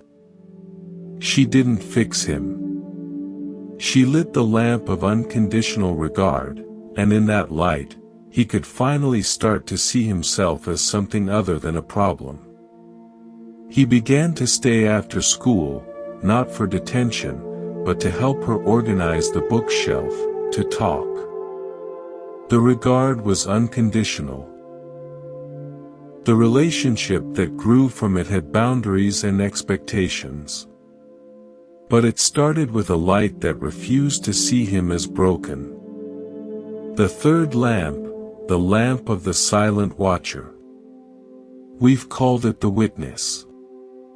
The lamp of the silent watcher is that steady flame that illuminates the drama of the mind without getting caught in the plot. Imagine a master film editor, Leo, in the golden age of Hollywood. He was the best, known for saving chaotic shoots in the editing room. But in his personal life, he was a wreck, anxious, jealous, prone to fits of anger. His mind was a chaotic screening room of past rejections and future fears. One night, working late on a particularly messy film, he had a breakthrough. The footage was jumpy, the acting was off, the story was incoherent. In frustration, he did something radical. He stopped trying to fix it. He just let the raw footage play on the big screen, all of it, and he sat in the back of the empty theater. He wasn't editing, he was just watching. And a strange thing happened. From that detached seat in the shadows, the bad footage lost its power to distress him. He saw it for what it was, just light and shadow passing through a lens. He saw the director's intention, the actor's effort, the accident of a cloud covering the sun. He wasn't in the mess, he was the space observing it. In that moment, he turned that same gaze inward. He saw his anxiety not as him, but as a kind of psychic footage playing on the screen of his awareness. The lamp of the silent watcher was lit. He was still the editor of his life, making choices, cutting, splicing, but now he did it from the calm of the projection booth, not the chaos of the screen. The thoughts didn't stop, they just lost their directorial power over his piece. The fourth lamp, the lamp of the eternal current. Impermanence isn't a dark truth, it's a liberating one. The lamp of the eternal current reveals that we are not objects in the river, but the water of the river itself, forever flowing, forever changing form. In a coastal village in Maine, there was an old boat builder, Finn. He built beautiful wooden dories, each one a work of art. He would spend a year on a single boat, knowing every grain of its wood. And then, with a ceremony, he would launch it, sell it to a fisherman or a family, and let it go. His apprentices were baffled. How can you pour your heart into something and just let it sail away? Finn took them to his workshop. He pointed to the shavings on the floor, the smell of cedar and oak in the air. You think I'm building boats, he said. I'm not. I'm participating in a current. The tree grew. It was cut. I shape it. It becomes a boat. The boat will sail, it will weather, it might be repaired, one day it might sink or be broken up for firewood. The wood returns to the earth. The memory of the sail returns to the mind. Nothing is lost. The current just changes form. He picked up a smooth, finished plank. If I cling to this plank, I can't build a boat. If I cling to the boat, I can't build another. My joy isn't in owning the form. My joy is in being the current of skill and love that manifests the form. The lamp of the eternal current shows you that you are the flow, not the floating leaf. When you know you're the river, you're no longer afraid of the bends. The fifth lamp, the lamp of essential function. Freedom from form is about seeing the purpose behind the practice. The lamp of essential function illuminates the why, so you're no longer a slave to the how. In a remote monastery in Tibet, there was a strict rule: during the morning meditation, one must sit perfectly still in the lotus position. A young monk named Tenzin had an old knee injury from his childhood herding yaks. The lotus position was agony for him. He tried to hide his pain, his face contorted, his focus shattered. The abbot noticed. After weeks, he called Tenzin aside. The rule is to sit still, the abbot said. Tenzin braced for punishment. But the function of the rule, the abbot continued, is to cultivate a mind undisturbed by the body's complaints. Your body is screaming. Your mind is entirely consumed by your knee. You are following the rule of the body, but defeating its function for the mind. The abbot brought in a straight-backed wooden chair. Sit here. Be so comfortable in your body that you can forget it. Let your mind become still. That is the function. The cross-legged posture is a means. For you, right now, it is a barrier. Use the chair. Tenzin was shocked. He used the chair. For the first time, he experienced deep meditation. The lamp of essential function had been lit. He understood that all forms, postures, prayers, rituals, are like chairs. They are meant to support the mind's journey to stillness. If the chair is causing more pain than it alleviates, you've mistaken the furniture for the sitting. True practice is intelligent, it uses the form that serves the function. The sixth lamp, the lamp of primordial recognition. This is the light that reveals the seeker itself. The lamp of primordial recognition is the moment you realize the flashlight you've been using to search the dark room is itself the source of the light. A scientist, Dr. Eris, spent her life searching for the theoretical, unified field, the single source code of the universe. She filled blackboards with equations, ran complex simulations. One night, exhausted, she had a dream. In the dream, she was in a vast, dark library, desperately searching for one specific book titled The Answer. She had a small lantern. She roamed the endless shelves, the circle of light falling on spine after spine, finding nothing. She grew frantic. Then, in the dream, she stopped. She looked not at the shelves, but at the lantern in her own hand. She saw the flame, the oil, the glass. She realized, the light by which she was searching was not coming from the books. It was coming from her. The very instrument of her search was the only constant, the only real source of illumination in the infinite dark. She woke up with a profound sense of peace. The equations didn't matter in the same way. She hadn't found the unified field in the universe, she had recognized it as the conscious awareness that was looking at the universe. The search was over. The lamp of primordial recognition was lit. She continued her work, but now it was an expression of wonder, not a desperate quest. She was playing in the field, not looking for it. The seventh lamp, the lamp of inseparable radiance. This is the light of unity, where all distinctions are seen as patterns within a single flame.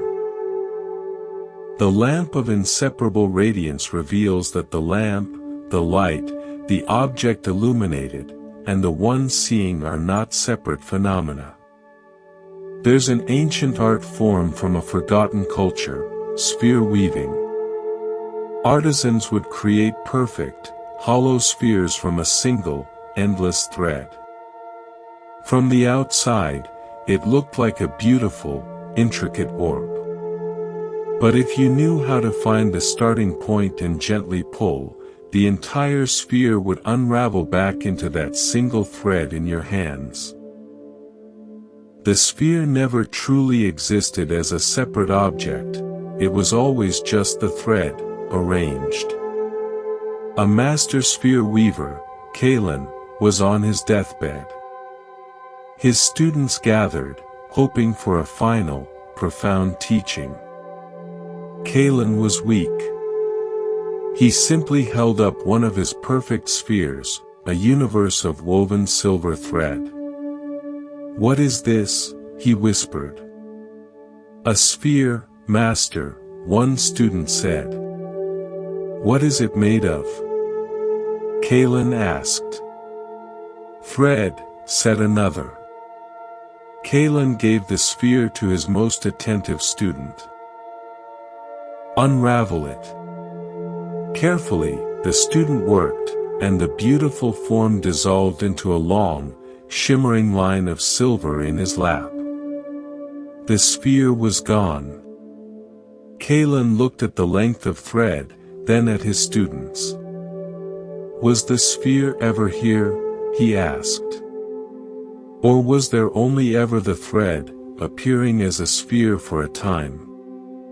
The love you feel, the grief you feel for me, this body, this room, your sense of self, all just the one thread, appearing as temporary, beautiful spheres.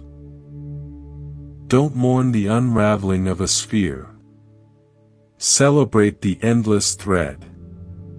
With that, he closed his eyes. The lamp of inseparable radiance shone. In that light, they saw life, death, master, student, all just the play of one inseparable consciousness, weaving and unweaving forms. There was no loss, only the eternal thread returning to its essential, unformed state. Living the lamps, the symphony of the awakened life. So how do we live with these 7 lamps lit? It's not a checklist. It's a symphony. Each lamp is an instrument.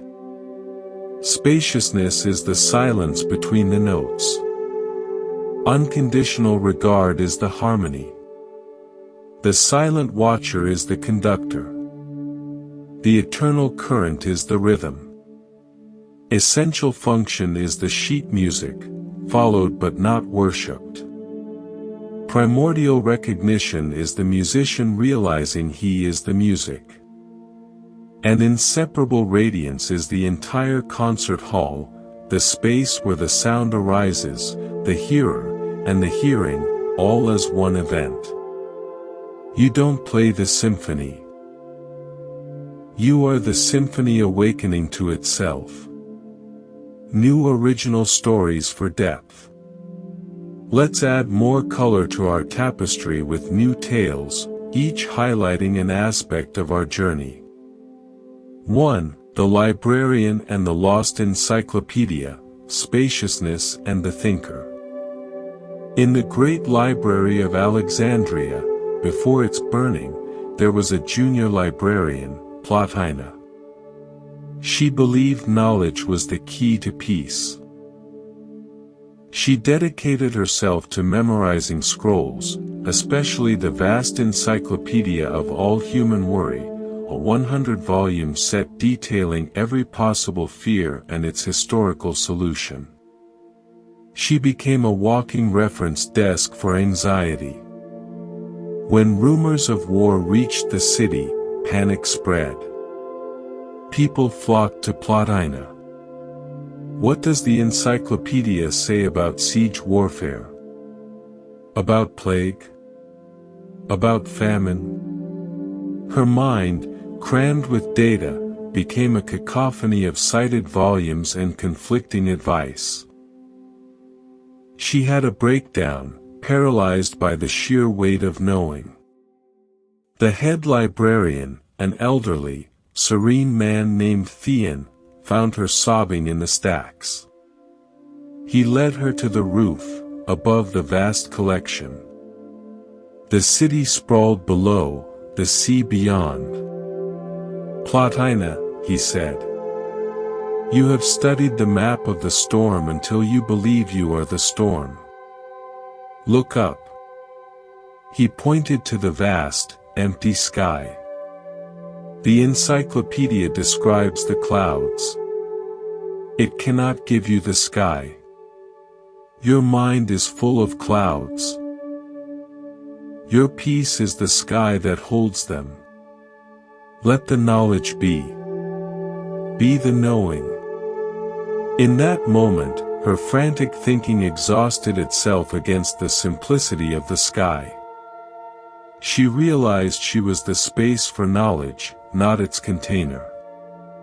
She descended, and when people asked for advice, she spoke not from memory, but from the calm sky within her. Her words were fewer, but carried a weight no scroll ever could. 2. The Judge and the Bonsai, Compassion and Unconditional Regard. Judge Henderson was known for his stern, impeccable rulings. He believed in law as a pure structure, unbendable. In his private garden, he cultivated bonsai trees, bending them with wire, pruning them mercilessly to his ideal of perfect, miniature form. One day, a young repeat offender, a car thief named Jesse, stood before him.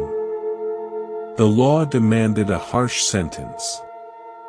But as Henderson looked at the boy's hardened face, he saw, for a flash, not a criminal, but a twisted, stunted sapling.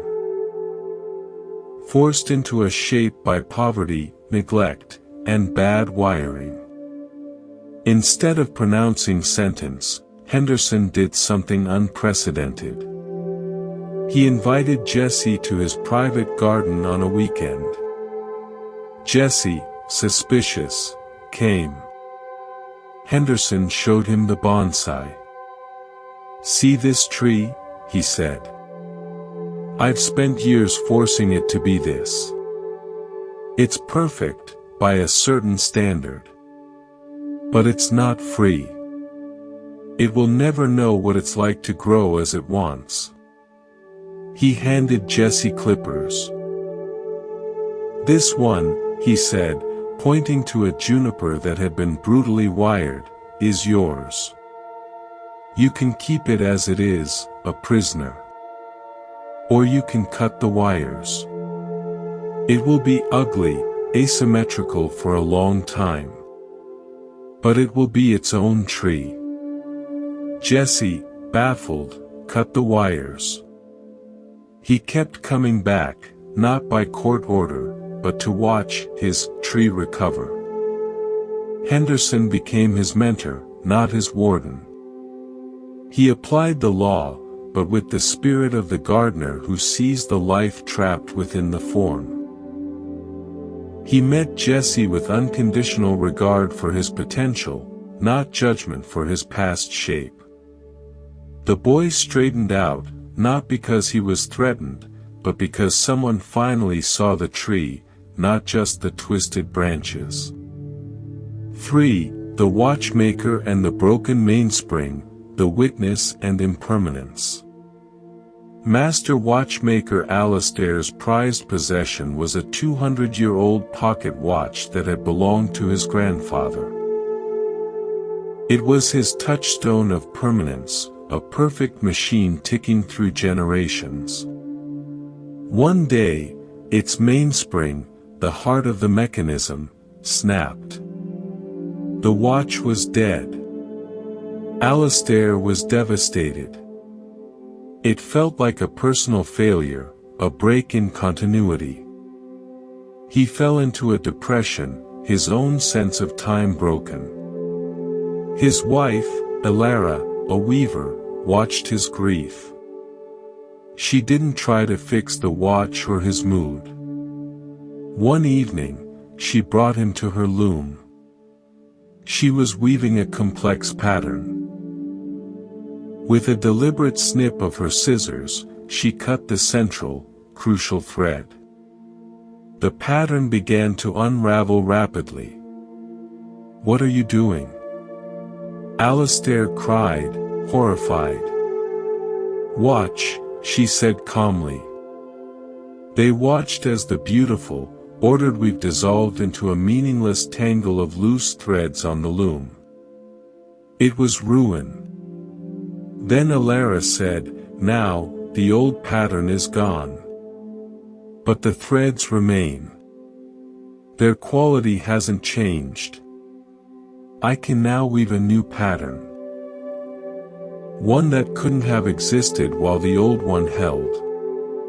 The broken mainspring is your cut thread, Alastair. The watch's time is gone. But the love for your grandfather, the skill in your hands, those threads are still here. Weave something new with them." The lamp of the silent watcher allowed Alastair to see his grief not as him, but as an event. The lamp of the eternal current showed him that the form of the watch had ended, but the essence of what it represented, heritage, skill, love, was a current that could take new form. He took the watch apart. He used its beautiful, historic case to house a new, modern movement he built himself. It wasn't his grandfather's watch anymore. It was something new, born from the old. It ticked again, a testament not to permanence, but to graceful transformation. 4. The chef and the recipe of no recipe, freedom from form. In Paris, Chef Marcel was a slave to recipes. He cooked at a famed bistro, executing classic dishes with robotic precision. His food was technically perfect, praised by critics, but it had no soul, no surprise. He was miserable, a prisoner of Escoffier's guide. One night, the bistro's fire suppression system accidentally went off, drenching the kitchen and ruining all their pre-measured ingredients, their sauces, their stocks. It was an hour before service. Panic. The owner, an old man who rarely spoke, walked into the chaos. He went to the walk-in, now a mess of wet vegetables, limp herbs, and soggy proteins. He picked up a bent carrot, a wet bunch of thyme, a piece of fish. He handed them to Marcel. "Cook," he said. "But, the menu. The recipes." Marcel stammered. "The menu is wet paper," the owner said. "The recipe is in the carrot. Smell the thyme.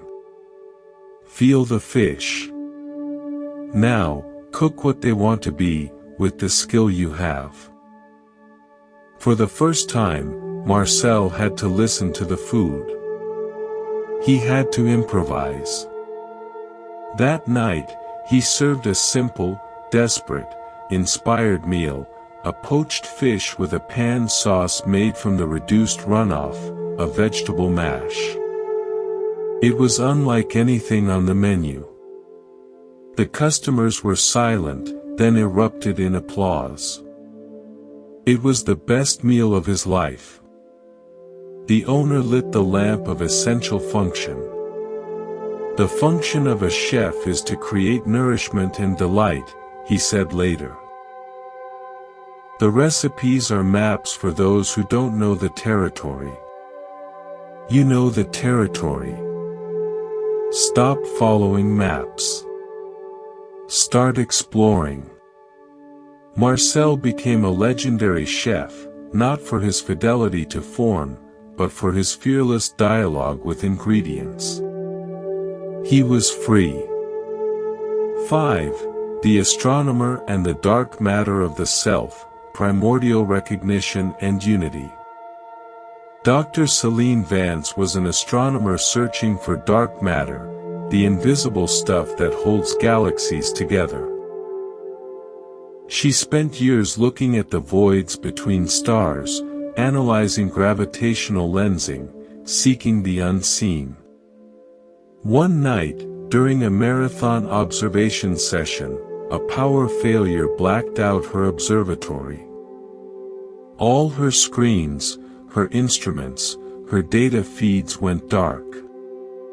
Frustrated, she stepped outside into the profound, high desert night.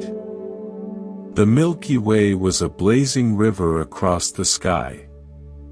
In the absolute silence and darkness, with her tools gone, she just looked. She felt a profound shift.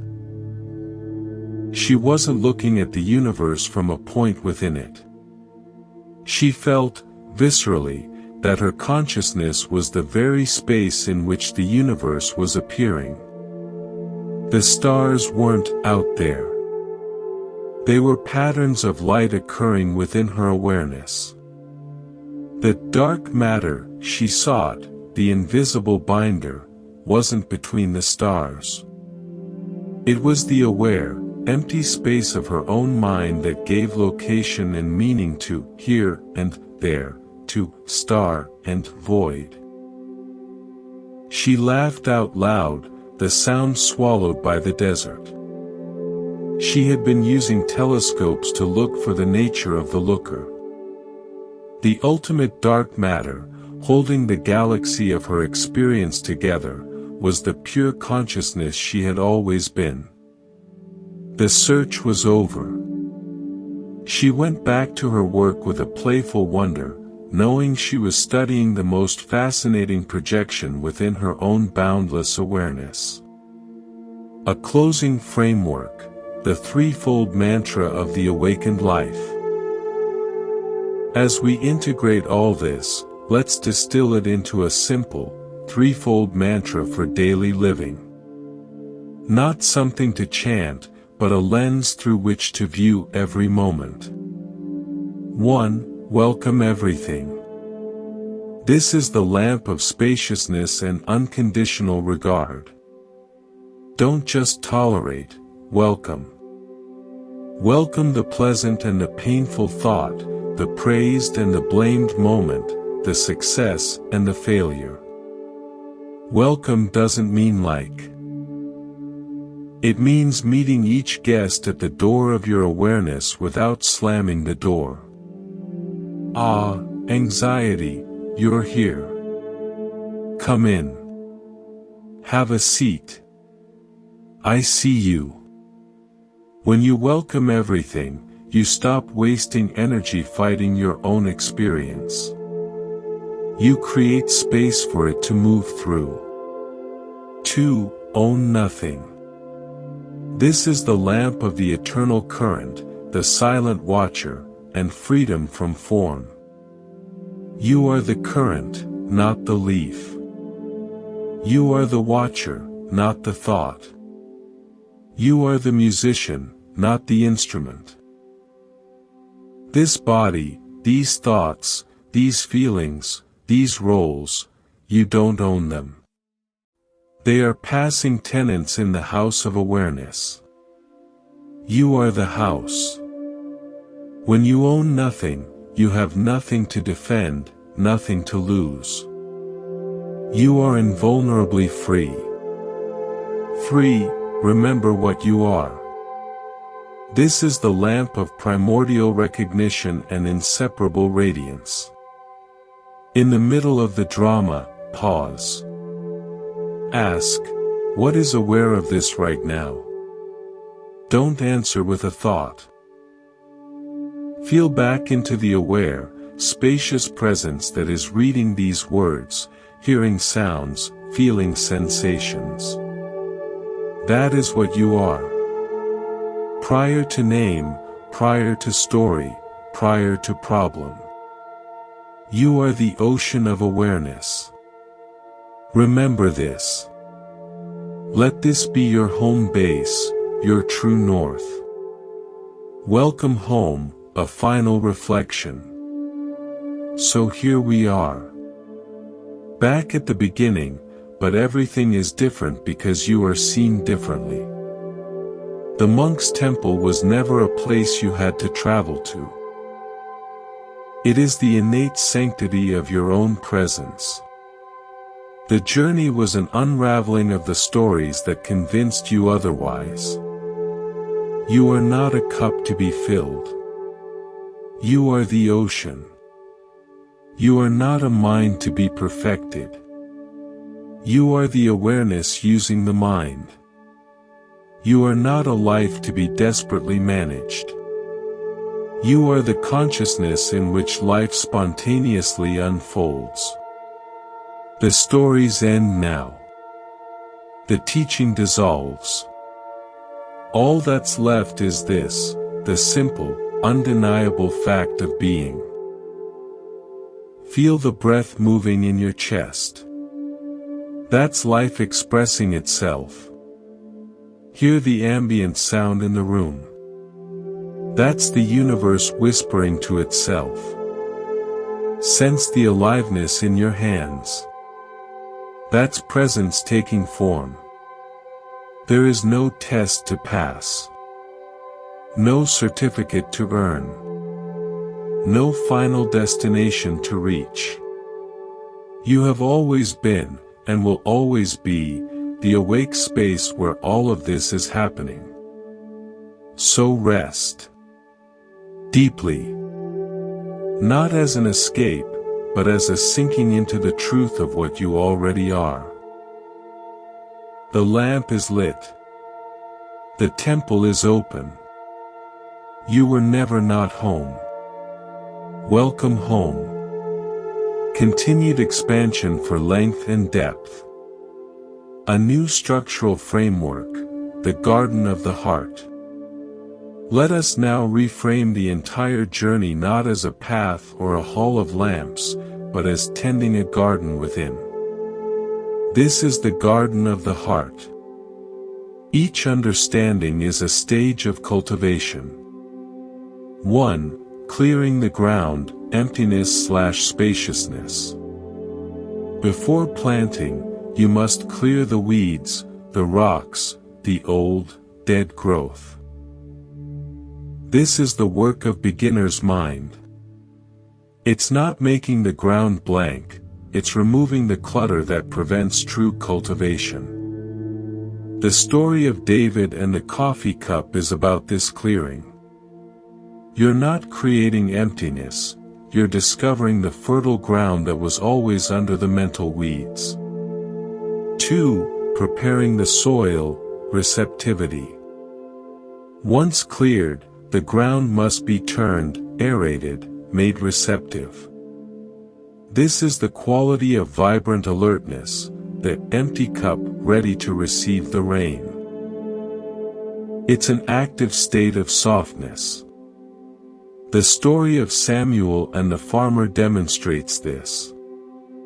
Samuel didn't plant a seed in the farmer, he simply created a receptive, compassionate space, prepared the soil, where the farmer's own inner seed could sprout. 3. Planting the seed, intention and compassion. The first seed you plant is the seed of compassionate regard. This isn't an action you do to others, it's an orientation you cultivate within your own garden. It's the decision to see with kindness. The stories of Mamadou and Matthias show this seed growing into a plant that shelters others. 4. Tending the sprout, the witness. As the seed sprouts, your initial moments of mindful compassion, you must protect it. The main threat. The weeds of identification, the thinking mind that says, I am the gardener, this is my plant, it must look like this. The lamp of the silent watcher is the gentle, consistent attention that watches the sprout grow without pulling on it. You watch the thoughts, weeds, appear, but you don't identify with them. You keep your attention on the sprout of awareness. 5. Weathering the storms, impermanence. Your garden will face storms, droughts of despair, winds of change, the frost of loss. The wisdom of impermanence is knowing these are not attacks on your garden, but the natural weather of existence. The Sufi master and the story of the ice sculptor teach you not to build a rigid greenhouse of denial, but to let your plants become resilient by knowing the storm, bending with it, knowing it will pass. 6. Pruning and shaping, freedom from form.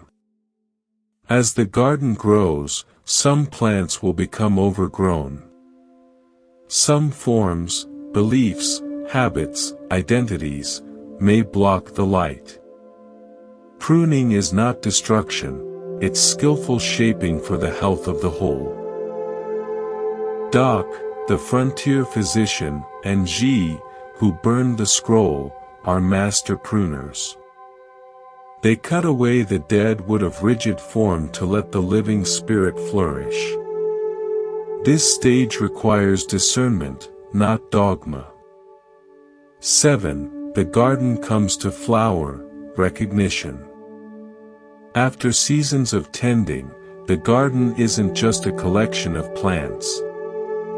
It becomes a living, interdependent ecosystem. It flowers. This is the moment of recognition. You don't just see the flowers, you realize you are the flowering. The boundary between gardener and garden dissolves. You are the aliveness of the soil, the growth of the plant, the beauty of the bloom, and the awareness enjoying it all. This is the story of Subhuti and the flower petals, and the young fish finding the ocean. 8. The garden feeds the world, unity. A mature garden doesn't exist for itself. It produces seeds, fruit, shade, oxygen. It becomes a sanctuary for birds and bees. It feeds and shelters others naturally, without calculation.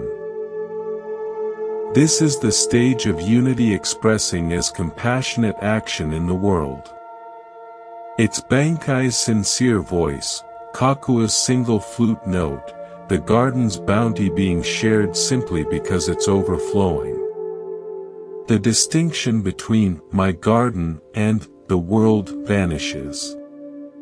5 new, original stories for the garden. 1. The seed saver, clearing and receptivity. In a drought-stricken village, an old woman named Hannah was the last seed saver. She kept heirloom seeds in ancient clay pots. Seeds for crops no one remembered. The village elders, desperate for modern, drought-resistant hybrids, laughed at her dead seeds. One year, the hybrid seeds failed. The village faced famine. Desperate, the elders came to Hannah. She said nothing. She took them to her hut, not to her pots, but to a cleared, bare patch of earth behind it. It looked like nothing. "This is the garden," they scoffed. "This," Hannah said, "is the promise." She knelt and simply placed her palms on the bare soil, closing her eyes. She wasn't planting, she was communing. She was remembering the taste of the tomato, the smell of the basil, the strength of the bean. She was making the ground receptive not just to water, but to memory, to potential. A week later, with the first scant rain, she planted. Her dead seeds, connected to the deep memory of the land, sprouted with a vitality the hybrids never had. Hannah's lesson. Before you can receive the new life, you must clear the space and remember what true receptivity feels like. It's not passive waiting, it's an active, prayerful openness. 2. The bridge builder's son, planting the seed. A master bridge builder, Eris, was building a span across a dangerous river gorge. His son, Leo, a dreamy boy, kept getting underfoot, asking poetic questions. "Father, does the bridge miss the mountain when it leaves?" Eris, focused on stress calculations, would shoo him away. This is engineering, not poetry. One day, a key support failed. Eris was furious, blaming his crew. Leo, watching from a distance, saw something his father missed. The failure was on the south bank, where the crew was demoralized by Eris's constant criticism. The north bank crew, whom Eris praised for their precision, had no issues. That evening, Leo didn't ask a question. He said, "Father, you build bridges of stone and steel. But what about the bridge between you and your men? The south bank feels like the far side of the gorge. No wonder their work is shaky." Eris was stunned. His son had planted the seed of a different kind of engineering, human engineering. The next day, Eris apologized to the South Bank crew, asked for their input, treated them with respect. Morale transformed. The bridge was completed ahead of schedule. Eris learned that the first structure you must build is one of compassionate regard. That is the foundation for everything else. Leo planted a seed his father didn't know his garden needed. 3. The clockwork canary, the witness and impermanence. In a Victorian-era inventor's shop, there was an automaton, a clockwork canary in a gilded cage. It was wound each day.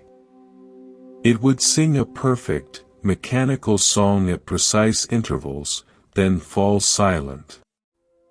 It was admired for its predictability. A real canary, wild and injured, was brought into the shop. It was placed in a separate cage. It sang unpredictably, sometimes at dawn, sometimes in terror, sometimes for pure joy.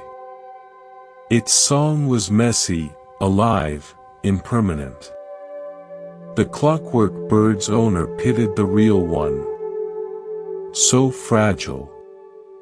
Its song will end. The inventor's young daughter preferred the real bird. One day, the clockwork bird's mainspring snapped. Its song stopped forever. It was a dead thing in a cage. The real bird, however, healed. One morning, the daughter opened its cage. It hesitated, then flew to the window, sang one brilliant, unrepeatable trill, and flew away into the changing sky. The girl turned to her father. The metal bird's song was permanent, but it was never alive. The real bird's song was impermanent, but it was life itself. I'd rather hear one true, fleeting note than 1,000 perfect, mechanical ones forever. The lamp of the silent watcher allows you to see you are not the clockwork mechanism of habit and thought, programmed to sing on schedule. You are the wild awareness that can appreciate both the mechanical song and the free one, knowing both will pass, but only one was ever truly alive. 4. The mapmaker who burned his maps, freedom from form. Roland was the greatest mapmaker for a powerful empire. His maps were so precise they were used to levy taxes, plan invasions, define borders. He believed his maps were the territory. He grew rigid, arrogant. On a voyage to chart a new continent, his ship wrecked on an uncharted reef. He washed ashore, the sole survivor, with none of his instruments, none of his maps. He was in a lush, terrifying, utterly unknown land. For days, he tried to map it in his head, to fit it into known categories. He starved, paralyzed by the lack of a grid. Near death, he gave up. He stopped trying to chart the fruit, he ate it. He stopped trying to name the bird calls, he listened. He stopped trying to plot the stream's course, he drank from it and followed it. He began to experience the land directly, not as data, but as life. He learned its rhythms by feeling them, not by measuring them. When he was finally found by nomadic people months later, he was healthy, calm. They asked him to draw a map of where he'd been for their elders. He took a stick and drew a single, wavy line in the sand. "This is the river that sustained me," he said. The rest is not on a map. It's in the walking." He had burned the maps in his mind. He discovered that true navigation comes from an intimate, formless dialogue with the immediate reality, not from clinging to representations of the past. His skill as a mapmaker was not lost, it was liberated. He later made maps that were works of art, showing not just borders, but the feel of a place, where the wind funnels, where the silence gathers. They were useless for taxation or war, but priceless for travelers. He traded the form of control for the spirit of guidance. 5. The Mirror Maker of Venice, Unity. In Renaissance Venice, Alviso was a master mirror maker. His mirrors were the clearest, most undistorted in the world. Nobles and princes paid fortunes for them. Alviso, however, was a haunted man. He saw every tiny flaw in the glass, every impurity in the silvering. His quest for perfect reflection was a torment. One foggy morning, a simple Franciscan monk came to his workshop, not to buy, but to ask a question. "Master Alviso," the monk said, "your mirrors reflect a face, a room, a gown. But can they reflect the seeing itself? Can they show the one who looks?" Alviso was irritated. Of course not. A mirror reflects objects. The eye is an object, it can be reflected. The act of seeing is not. The monk smiled. Where is that act of seeing right now? Is it in the eye? In the brain? In the mirror? Alviso, for the first time, turned his attention from the product of seeing, the reflection, to the process. He tried to look at his own looking. He got dizzy. The monk continued. You spend your life making surfaces that catch light. But what catches the image in the mirror? Not the glass. Not the silver. It is the space in front of it, the awareness of the viewer. You are polishing surfaces, but you are that space, Master Alviso. You are the clear, empty awareness in which all reflections of faces, of flaws, of this conversation, appear. Alviso stood still. The noise of his workshop, the pressure of his commissions, the ache of his quest, all of it was a reflection in the mirror of his awareness. And he was not the reflection, he was the mirror itself, vast, silent, capable of holding any image without being stained by it. He didn't have a dramatic awakening. He simply put down his polishing cloth. His work changed. He still made mirrors, but now he did it as a meditation, seeing in each pane a metaphor for the mind. He became known not just for his craft, but for his profound peace. When people asked the secret of his mirrors, he would say, the clarity is not in the glass. It is in the space you bring to it. He had realized the final unity, the mirror, the reflection, and the seer are all made of the same luminous, reflecting substance, consciousness itself. A final, practical integration. The daily pause. All these stories, frameworks, and lamps are beautiful. But spirituality must land in the ordinary. Here is the simplest practice, integrating everything, the daily pause. 3 times a day, upon waking, at midday, before sleep, pause for just 60 seconds. In that pause, 1. Welcome everything. Notice what's here. A thought, a sound, a sensation. Don't push anything away. Just say inwardly, welcome. 2. Own nothing. See each thing that arises. The planning mind, the tired body, the joy, the worry, as a passing cloud in the sky of your awareness. You are the sky. The sky owns no clouds.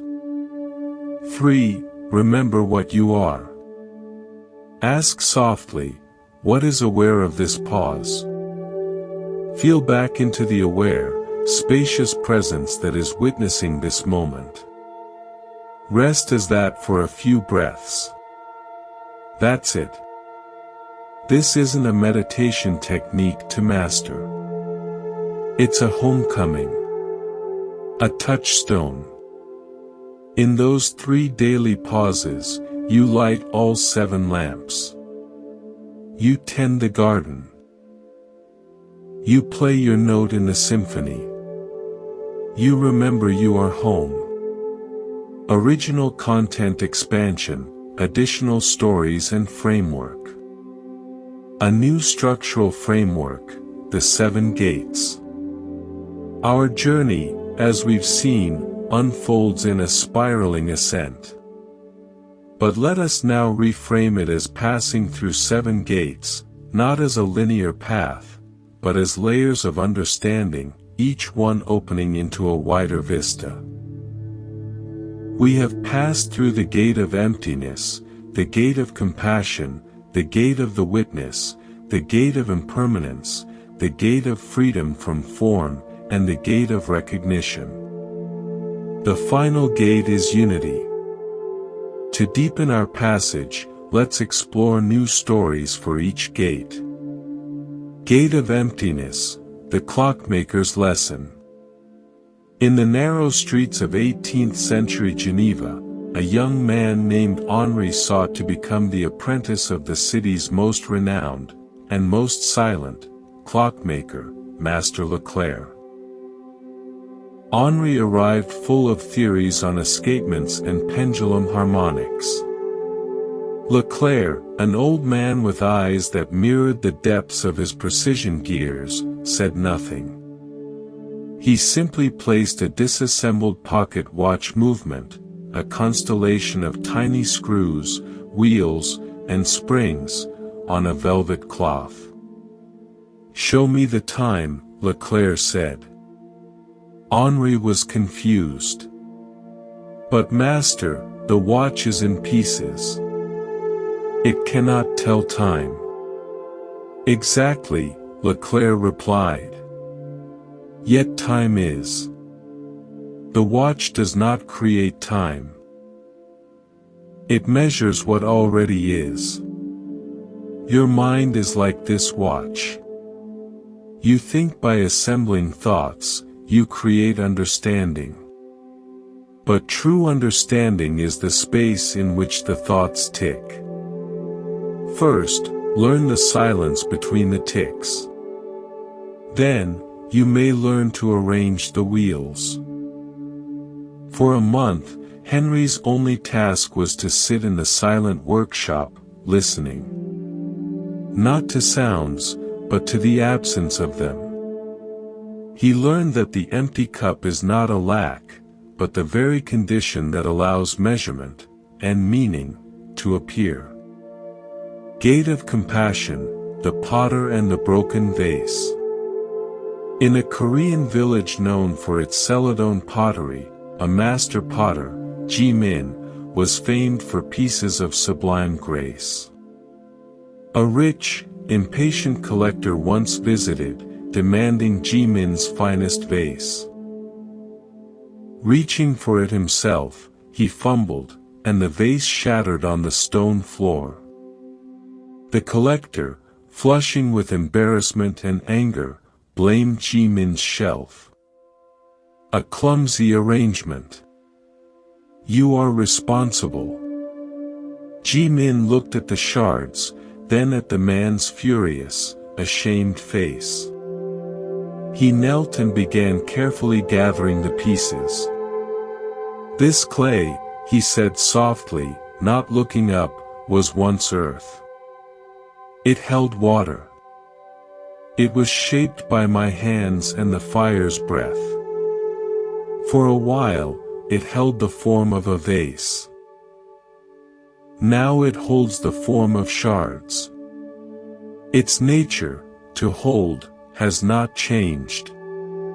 Only our idea of it has." He placed the pieces in a silk bag and handed them to the collector. "Here. It can still hold something. Your disappointment. Or your forgiveness. For yourself."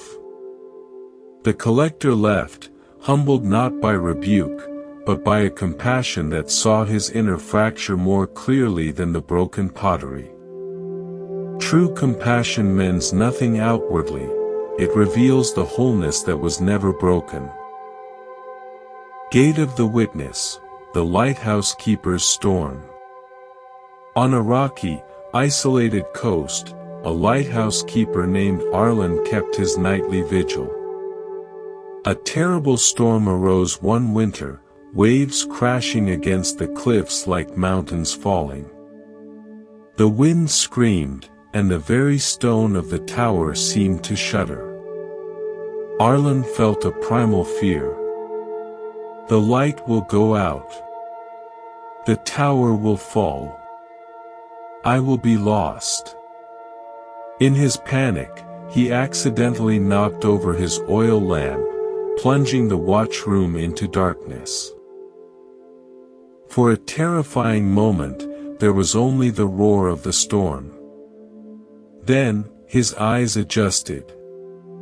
He saw the great, fixed beam of the lighthouse lens, powered by the clockwork below, still sweeping steadily through the blackness, unaffected by the chaos within the room or without. He sat in the dark, watching that calm, relentless light cut through the fury. He realized, I am not the shuddering tower, nor the panicked man in the dark room. I am the awareness that sees both the storm and the steady light. The mind's tempest could not extinguish the witness. His job was simply to tend the mechanism, not to be the lighthouse. Peace was remembering he was the keeper, not the storm. Gate of Impermanence, the Ice Sculptors' Festival. In a northern town, there was an annual festival of ice sculpture. A sculptor named Alara was the best, carving breathtaking, intricate palaces that glittered under the winter sun. One year, a child watched her work for days, entranced. On the final day, as the warm Chinook wind began to blow, the child started to cry. Your beautiful castle is melting. It's all for nothing. Alara put down her tool and took the child's hand. She led her to the sculpture, now dripping, its details softening. Look closely, she said. Is it less beautiful now, or more? Before, it was my idea trapped in ice. Now, it is becoming the wind's idea, and the sun's, and the earth's. See how the light plays through the thinning spires. Listen to the music of the drops. They sat together as the palace slowly transformed into a pool of glittering water. Nothing is lost, Alara whispered. The water will become cloud, then rain, then perhaps the snow for next year's castle. The form was a gift for a moment. The letting go is the gift for eternity. The child learned that to love something truly is to love its journey, not its arrest. Gate of freedom from form. The Gardener's Bible. In a small English parish, the new vicar was a man of rigid doctrine. He noticed his elderly gardener, Thaddeus, would often pause his weeding, lean on his spade, and gaze at the hills with a serene smile. One day, the vicar approached. Thaddeus, you seem a contemplative man. Do you read the scriptures in your cottage? Thaddeus shook his head. Can't read much, sir. The vicar was dismayed. How then do you know God's will? How do you pray? Thaddeus smiled, gesturing around the garden. Well, sir. For years, I tried to pray like I was told. Kneeling, with words from a book.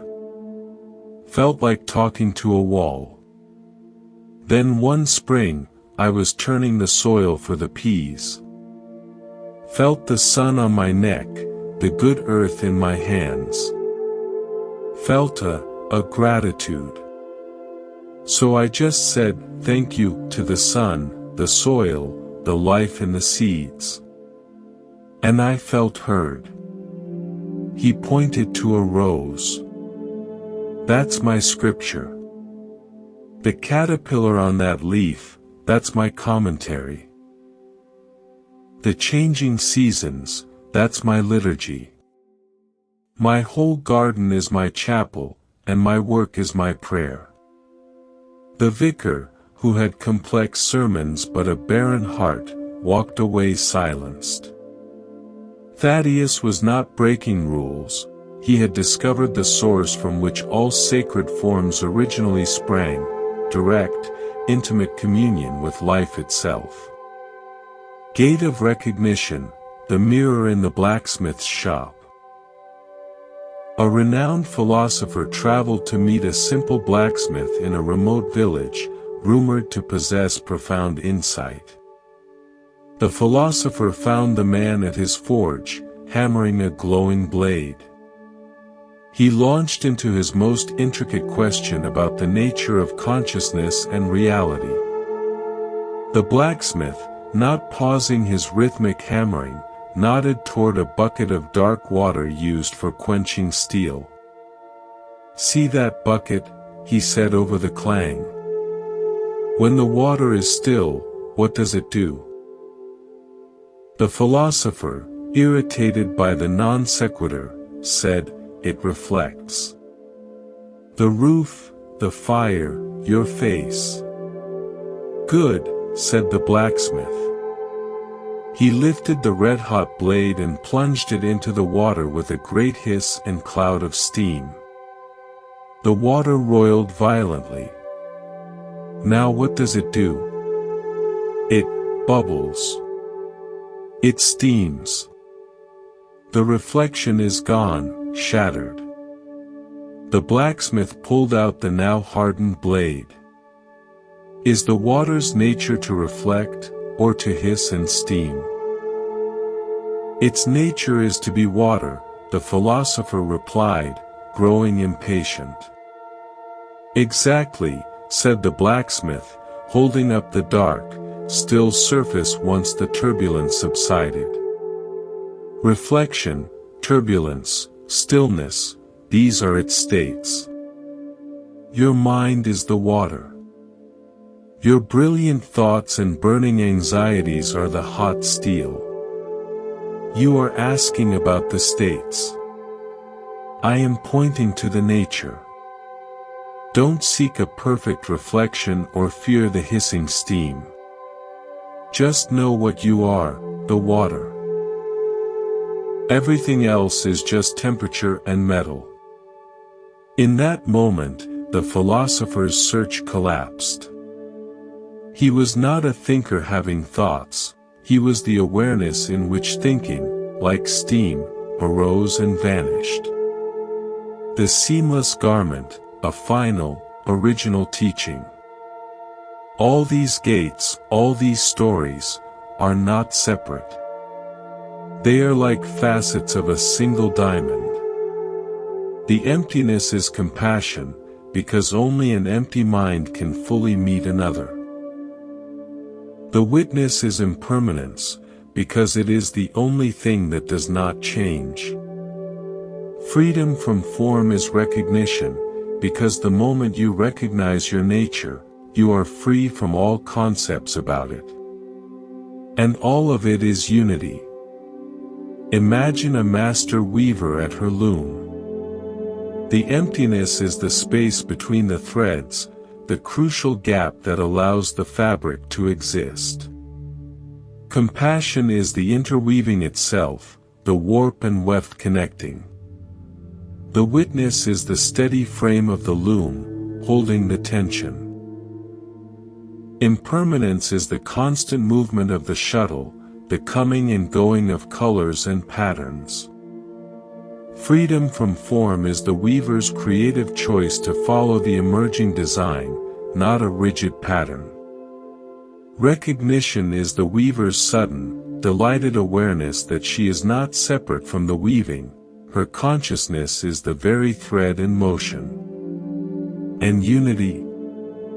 Unity is the completed tapestry, where you can no longer distinguish the thread, the weave, the space, the weaver, or the loom. There is only the one, indivisible, beautiful whole. You are not just looking at the tapestry. You are not just a thread in it. You are the tapestry, and the looking, and the space in which it all appears. So we end where we began. In the monk's temple. Not a place, but a condition of your own heart. The bell has finished ringing. The sound has vanished into silence. But the hearing remains. Rest in that hearing.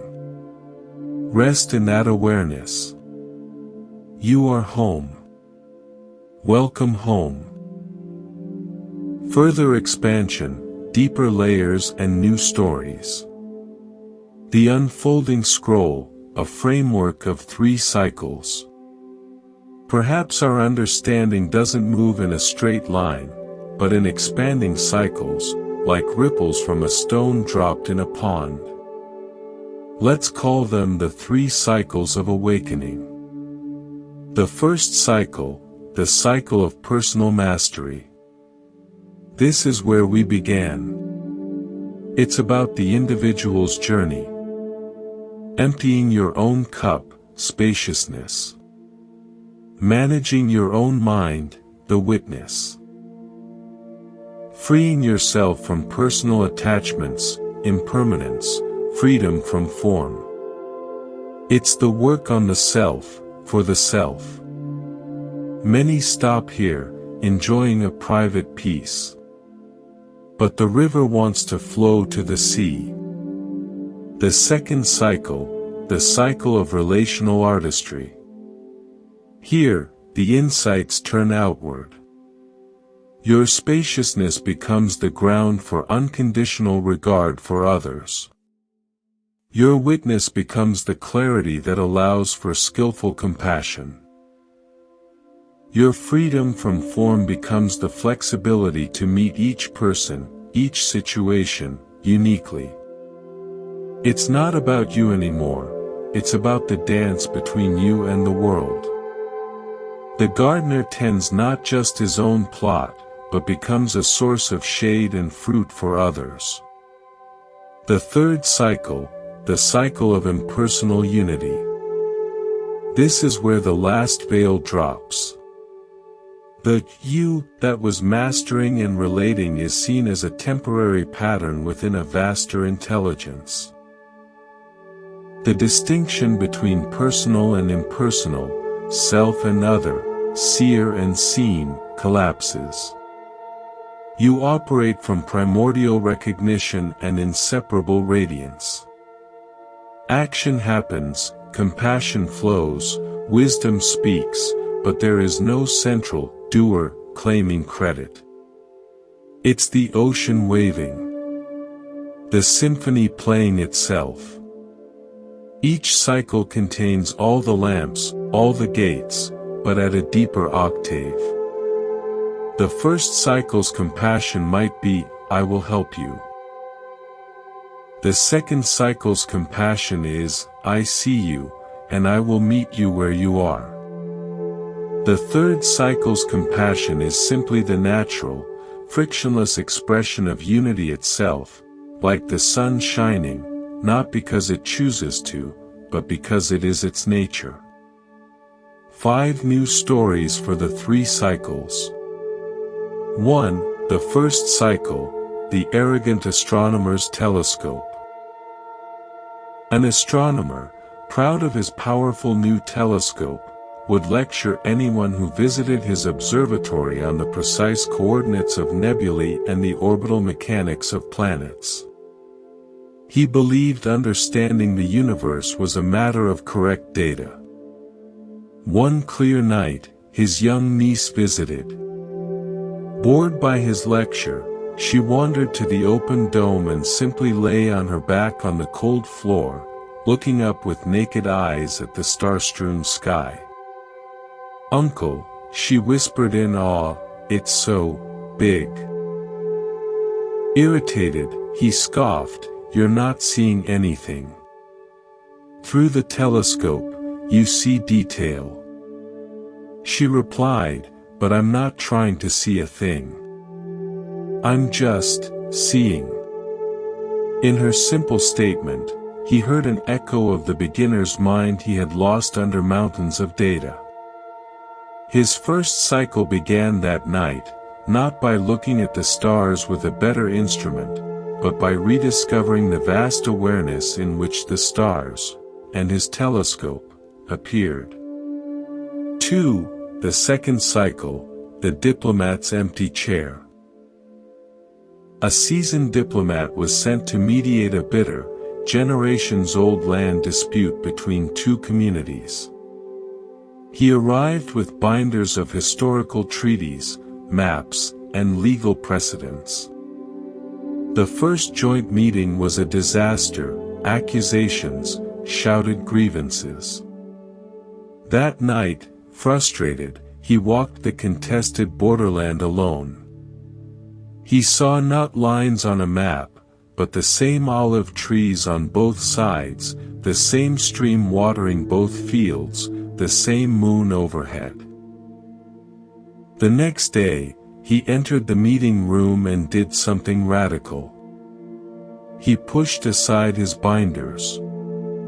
He placed an empty chair at the head of the table between the two leaders. "This chair," he said, "is for the land itself. For the stream. For the future children of both villages who haven't been taught to hate yet. Let's speak not to each other, but to this. What does the land need? What do those unborn children deserve?" He stopped being a referee of positions and became a midwife for a shared, compassionate understanding. He entered the second cycle, using his skills not to win a debate, but to serve a wholeness greater than the sum of its conflicted parts.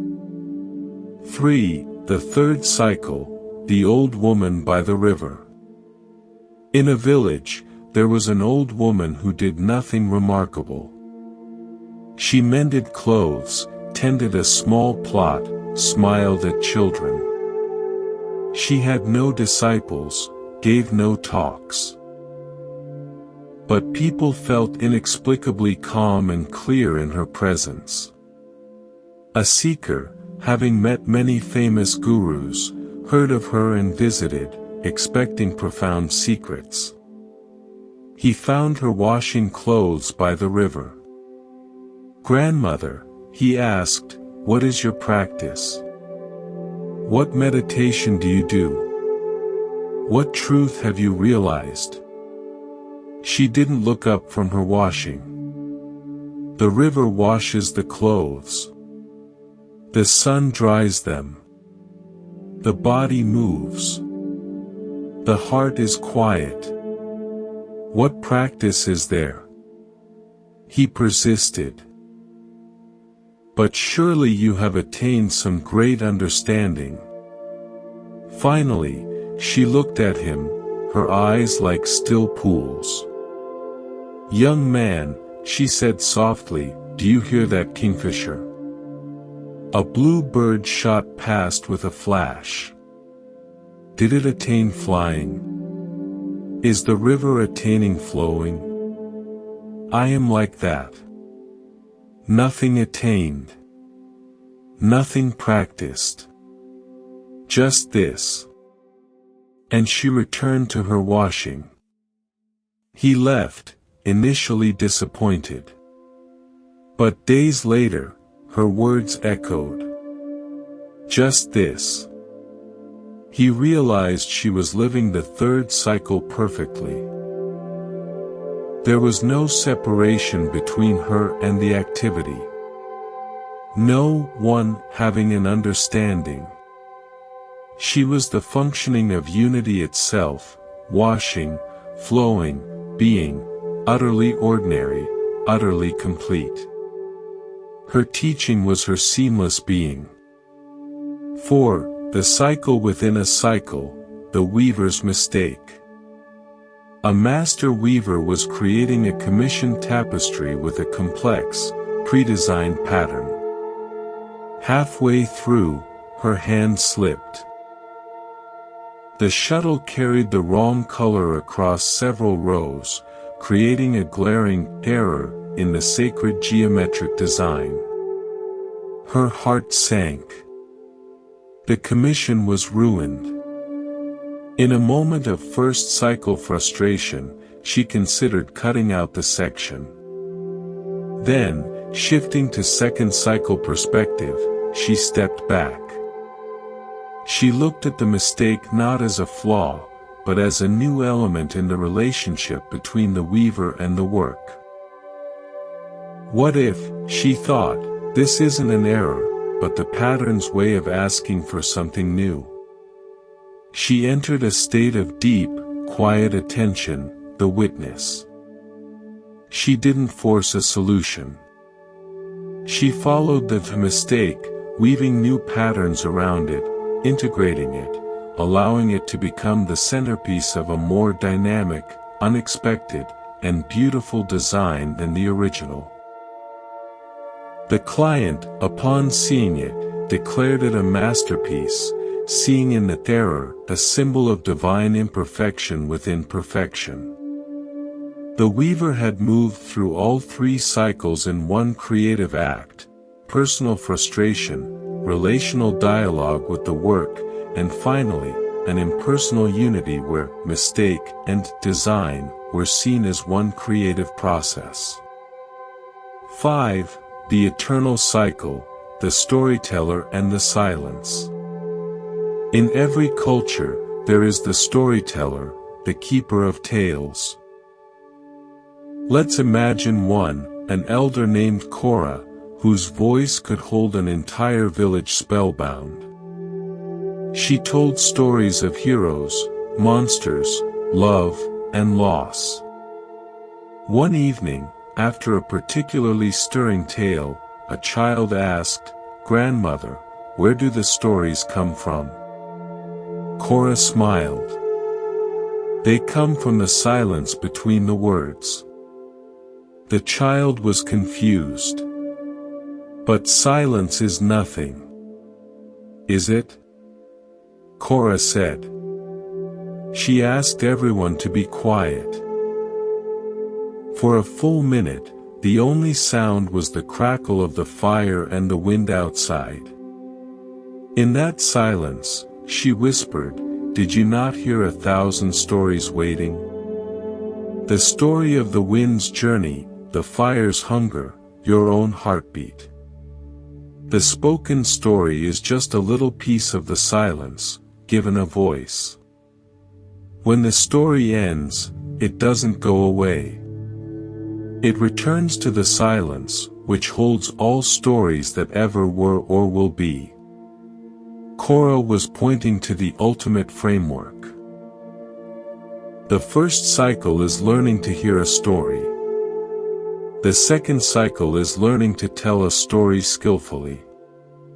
The third cycle is realizing you are both the story being told and the vast, silent awareness that tells it, listens to it, and remains when the last word fades.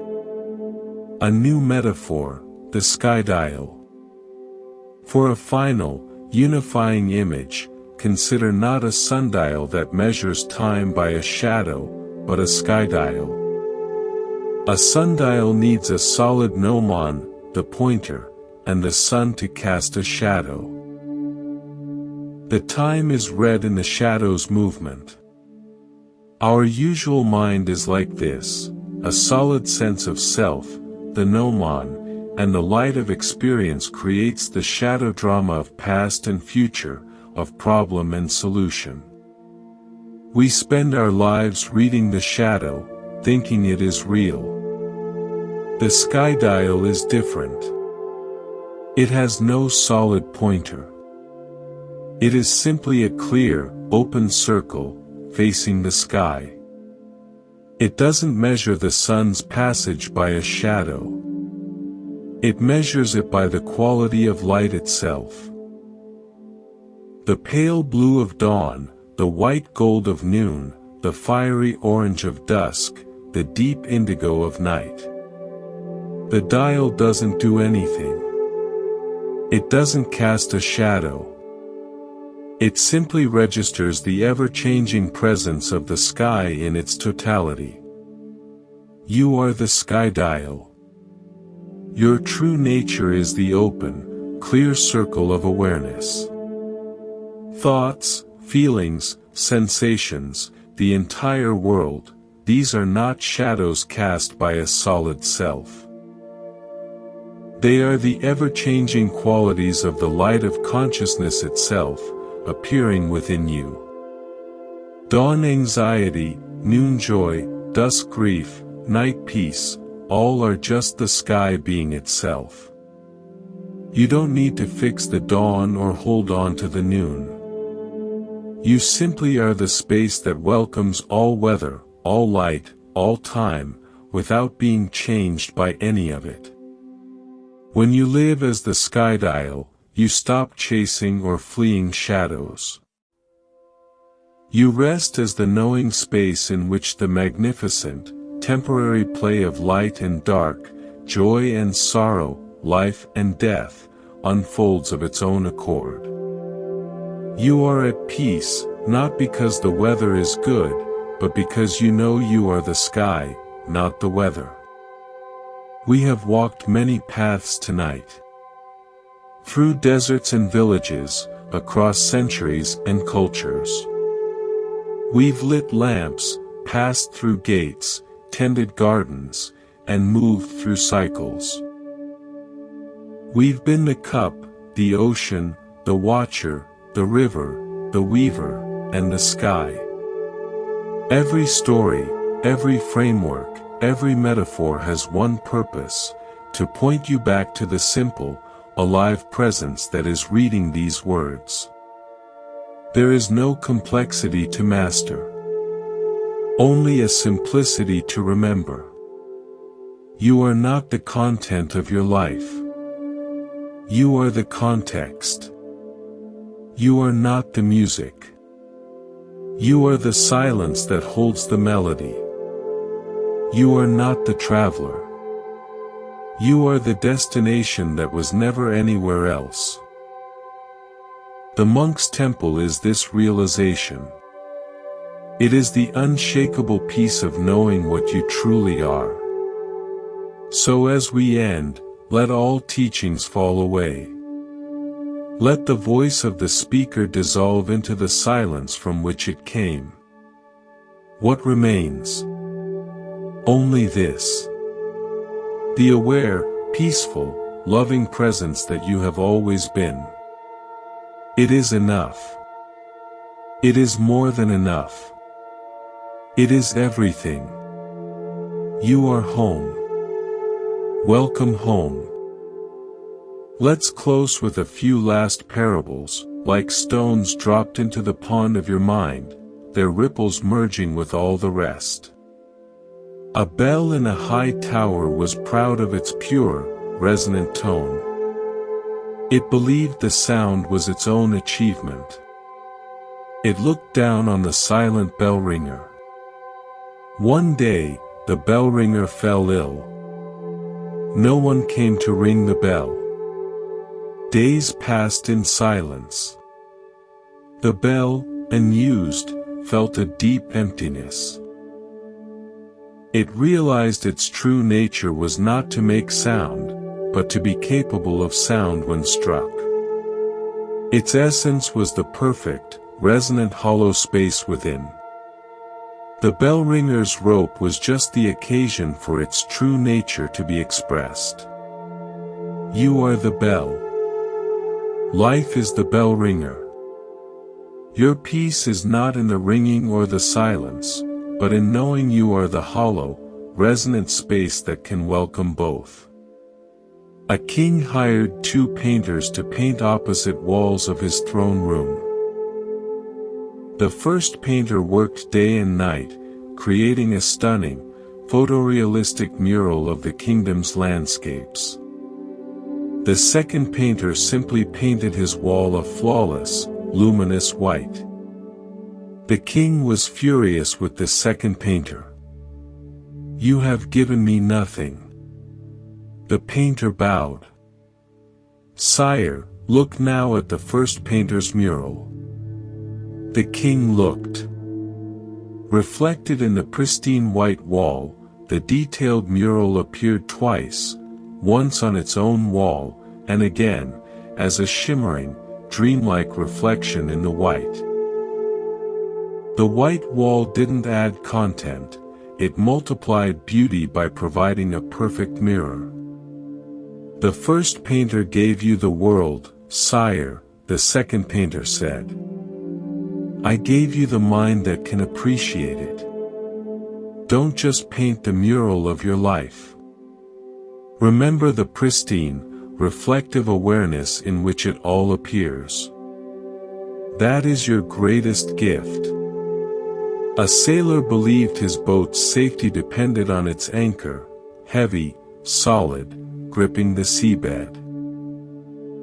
In a storm, he dropped anchor in deep water, but the chain snapped. Adrift and terrified, he was sure he was lost. But released from the anchor, the boat was lifted by the massive waves instead of being torn apart by resisting them.